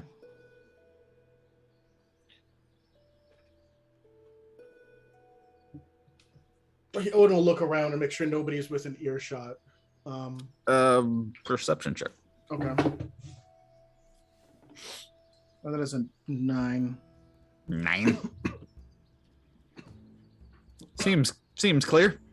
None of the deckhands are near you. Yeah, looks clear. I'll put it bluntly. I saw in you something of a caricature of the problems that I see in the world. And that incensed me to hold you to task for more than your fair share of blame. That was unworthy of me. I truly meant to put myself on the chopping block and let you simply walk away and be free of your legacy, the memories, your past, all of it. Because I find that, especially for those of us who see more than our fair share of sunrises, we tend to self-flagellate for the mistakes we've made because we don't realize that who we are today is not who we were 50 years ago. But we look at what we did when we were younger or less experienced as if we had the same experience and understanding that we have today. But I know what I did. I apologize for throwing it in your face, so to speak. You didn't deserve that. But it was the only way to make sure that you chose something. You chose to walk away, knowing what would happen, You chose to intervene. Well, I'm not too proud to say that it was a little bit of pride that came out in that meeting. Maybe regrettably so. Maybe I don't know. That was the thing I kept trying to figure out. I wanted to stay angry with you. I really did, because I felt like in so many instances in my life that the choice was taken from me. I was born of the indiscretion of a human noble, and then put into this role of my life will be to serve someone else's before I even know what I am, before I'm even born. So I often do get defensive when it comes to taking the choice out of people's hands. But then again, the more and more I analyze the situation, I don't know if you meant it or not, but it gives me a chance to maybe fix some mistakes I made. And maybe some of the reason was that I was angry, and the other reason was you weren't completely wrong either. I haven't definitely had plenty of time, over 600 years, to stew in my own juices and in my own decisions. So maybe it could have been done more tactfully, but we're here now, right? And the die has been cast. Well, as it has. But I have to ask. Your choices, they confuse me. On one hand, you behave as if it's your responsibility to do something. But on the other, the things that, at least on the surface, appear to be the most important, you seem hesitant to use the power at your disposal to safeguard. And that's something I simply cannot understand. I know what it's like to be powerless and to want to help and to save and be unable to. I know what it's like to lord power over those that don't have it. So I don't understand. It was I think sometimes a very cruel joke that I pulled that card. I was, taught at a very young age that I didn't have that authority. There would be no room in this life for me to have that authority. There would be no bastard uprising to my brother's claim. My lot in life was that instead of them discarding the royal bastard or hiding him, getting rid of him, they felt that they could use me. Made the royal bodyguard. I have a purpose. So they fed you and trained you in the ways of war, made you strong. I find myself hesitant to lead other people because that wasn't what was meant for me. And it sometimes feels like there's an image of me that everybody on this boat sees and wants. But it's just an image. That's all. I cannot speak for the rest of them. But the image is all I needed. You had no part of it. It sounds dismissive to say it that way, and that is not my intention, but Well, the people only needed something to rally behind, even if it was a lie. People have done terrible, terrible things for lesser lies and lesser goods. Doing something good, no matter the cost, seems the better option. well, now that we talk about it now, I understand that. I didn't really understand that at the time. Why would you? Well, not Nor like did I trust it at the time. Of course not. It wasn't my position to make any of you trust me. I had no interest in trust. I trusted you to do what you were going to do and to do what you thought was right. I needed to understand whether or not that would meet my admittedly unfair and high criteria. Everyone out there, well, they see you as a hero. I see you as consistent.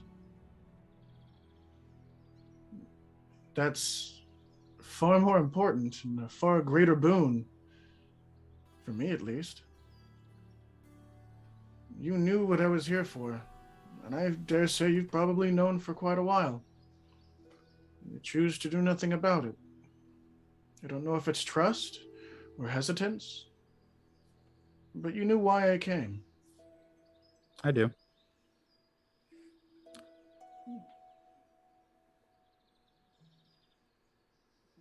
No? You also know that I have the power to physically stop it if it ever came to it.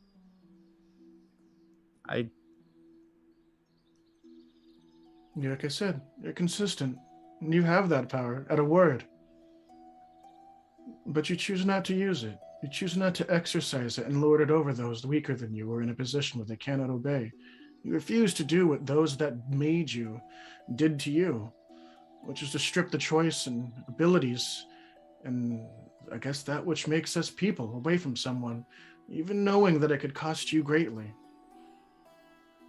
You want to know what makes people see a hero?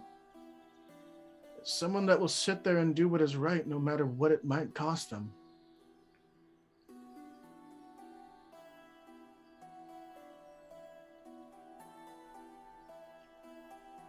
At this point,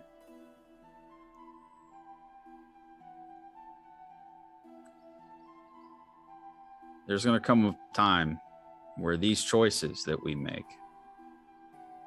the consequences are going to come back.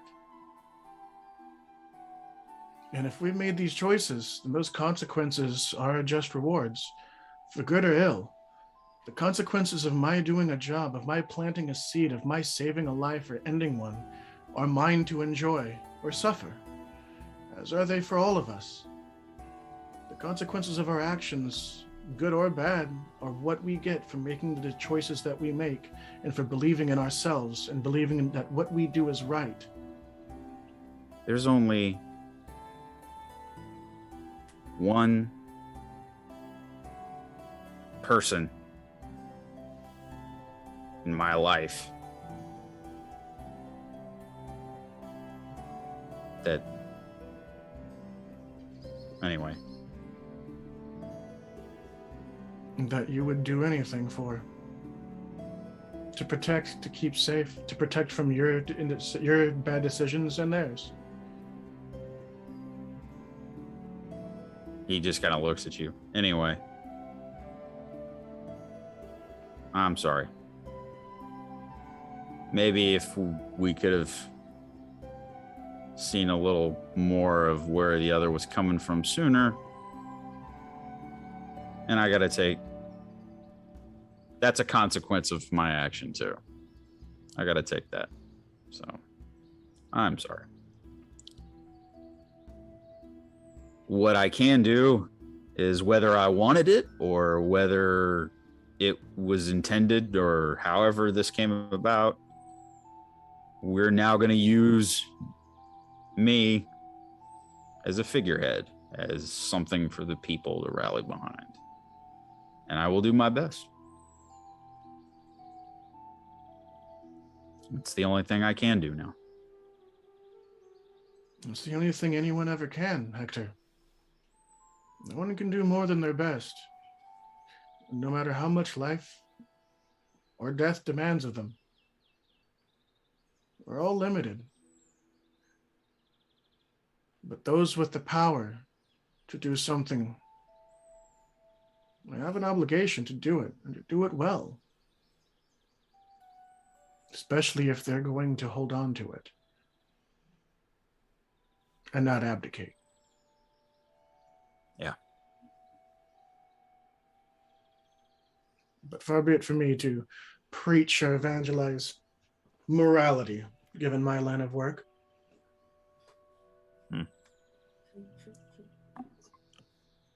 don't think any of us really have the moral high ground here. I think we're all just trying to do the best we can. And as long as that's the truth, we'll all be okay. It's a rather optimistic and idealistic statement coming from you. Well, I have to say, It's the best I can do. part of me wants to believe it. But I'll wait my turn for watch, and after that, we'll see what happens.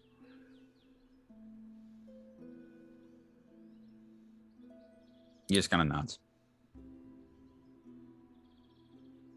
Owen will kind of nod back at him and turn and walk a decent path away. Kind of look over this side. Is it dusk now? Sun is the Definitely, yes. Moon's out. Yes. He'll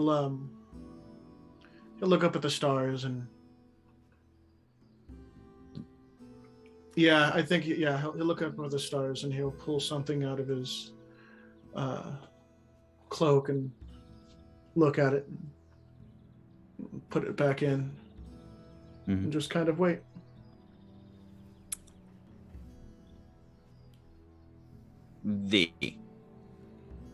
At the end of your watch,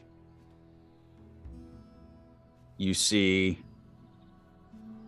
on the horizon a ship.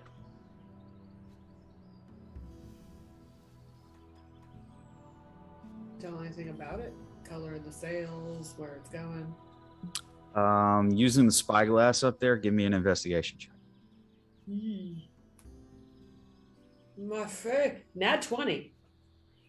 Oh, really? Okay. No modifier, but a nat 20. Okay. Even with the sun going down, you focus the spyglass on the ship that's on the horizon.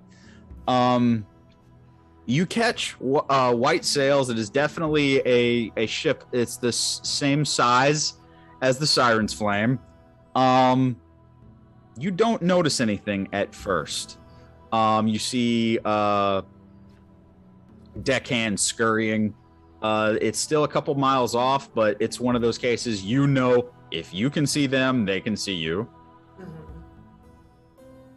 And there's a moment where you go over to the helms. What you see when you see at the manning the helm, you see like a tricorned hat on top of a Leonin.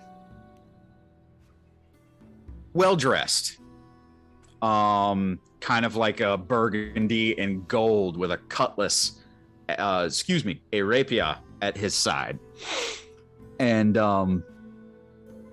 you see now roughly about 15 armed sailors on the main deck.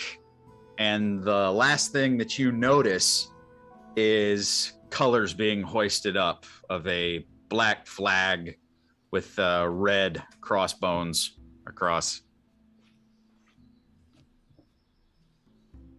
Do I recognize anything about the ship? Do you recognize the ship? No? Roll me a history check.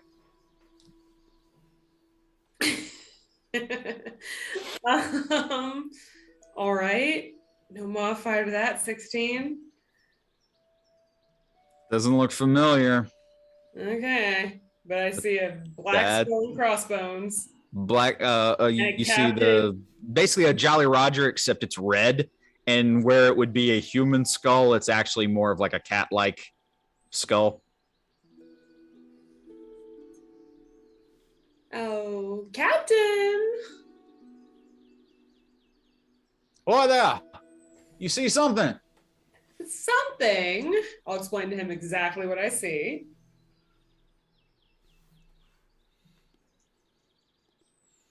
Repeat that. What did the flag look like? Cat-like burgundy skull and crossbones. Red mane. All hands on deck! Ding, ding, ding, ding, ding, ding, ding, ding, as the alarm bell is rang. Want to explain, Captain? A competitor? We are not on good terms. Care to elaborate?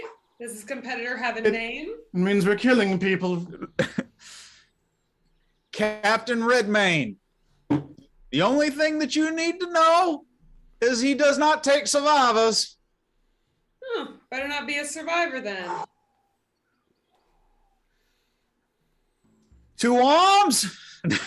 Tang, tang, tang, tang, tang, tang, tang, tang. V is gonna slide down from the I'm just gonna take whatever line there is and slide down to the deck. The safety line that Taruk forgot about that one time. He slides down it and just lands and is like, you might want someone else up there. You're gonna want me on deck, believe me. Very well, and he starts giving orders to a couple of his crew. One of his crewmen rushes back up to the top of the crow's nest, and a couple of his men man the ballistas at each end of the ship. Well, things are about to get interesting, ladies and gentlemen. Give him a very flat look. We were dead 3 days ago. Interesting has a very high bar for us. Well, I would say prepare for borders. Oh. Take out those strange new knives of mine and spin them around. Interesting. Let's do this. Hector slowly reaches for his blade. He's like, I really wish we hadn't have done upper body today. I'll, Turns like a Friends don't let friends get leg day, dear. Pulls out chaos. I'm gonna clap Pulls out the Hector shield. on the shoulder and kind of put haste on him before anything else up. Whenever we're getting close. Okay. As V looks at Hector. Use your legs. as the ship starts to close distance and the colors are struck, you hear the yelling of the pirate crew from across the way.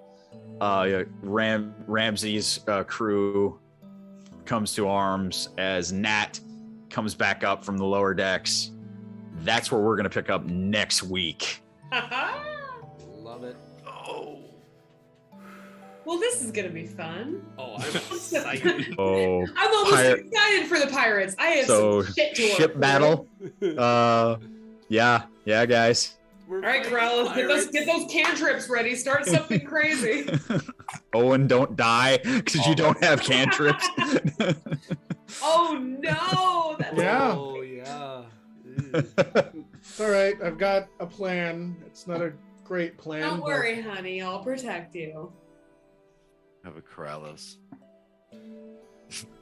Don't worry, Owen. I won't swing on you. V's got your back. Don't worry about it. Your healer will sink to the bottom of the ocean because he cannot swim up to help you. Why are you doing this to me? Absolutely no way Belton can swim with all that on. No way. This is going to be an interesting night. But, ladies and gentlemen, thank you as always for joining us. As always, like us on Facebook, follow us on Twitter, tap the little bell on your YouTube app so you never miss an upload. Check out our link tree in the bio. Join the official Discord. And shout out to a few friends and sponsors before we call it a night. Shout out to Secret Origins Comics in Cherry Hill, New Jersey. Friends of the show. Love them. Love to do more business with them. And of course, the show is sponsored by repsports.com. Use the promo code CURBSIDE8 at checkout. With that, it's been a lovely night.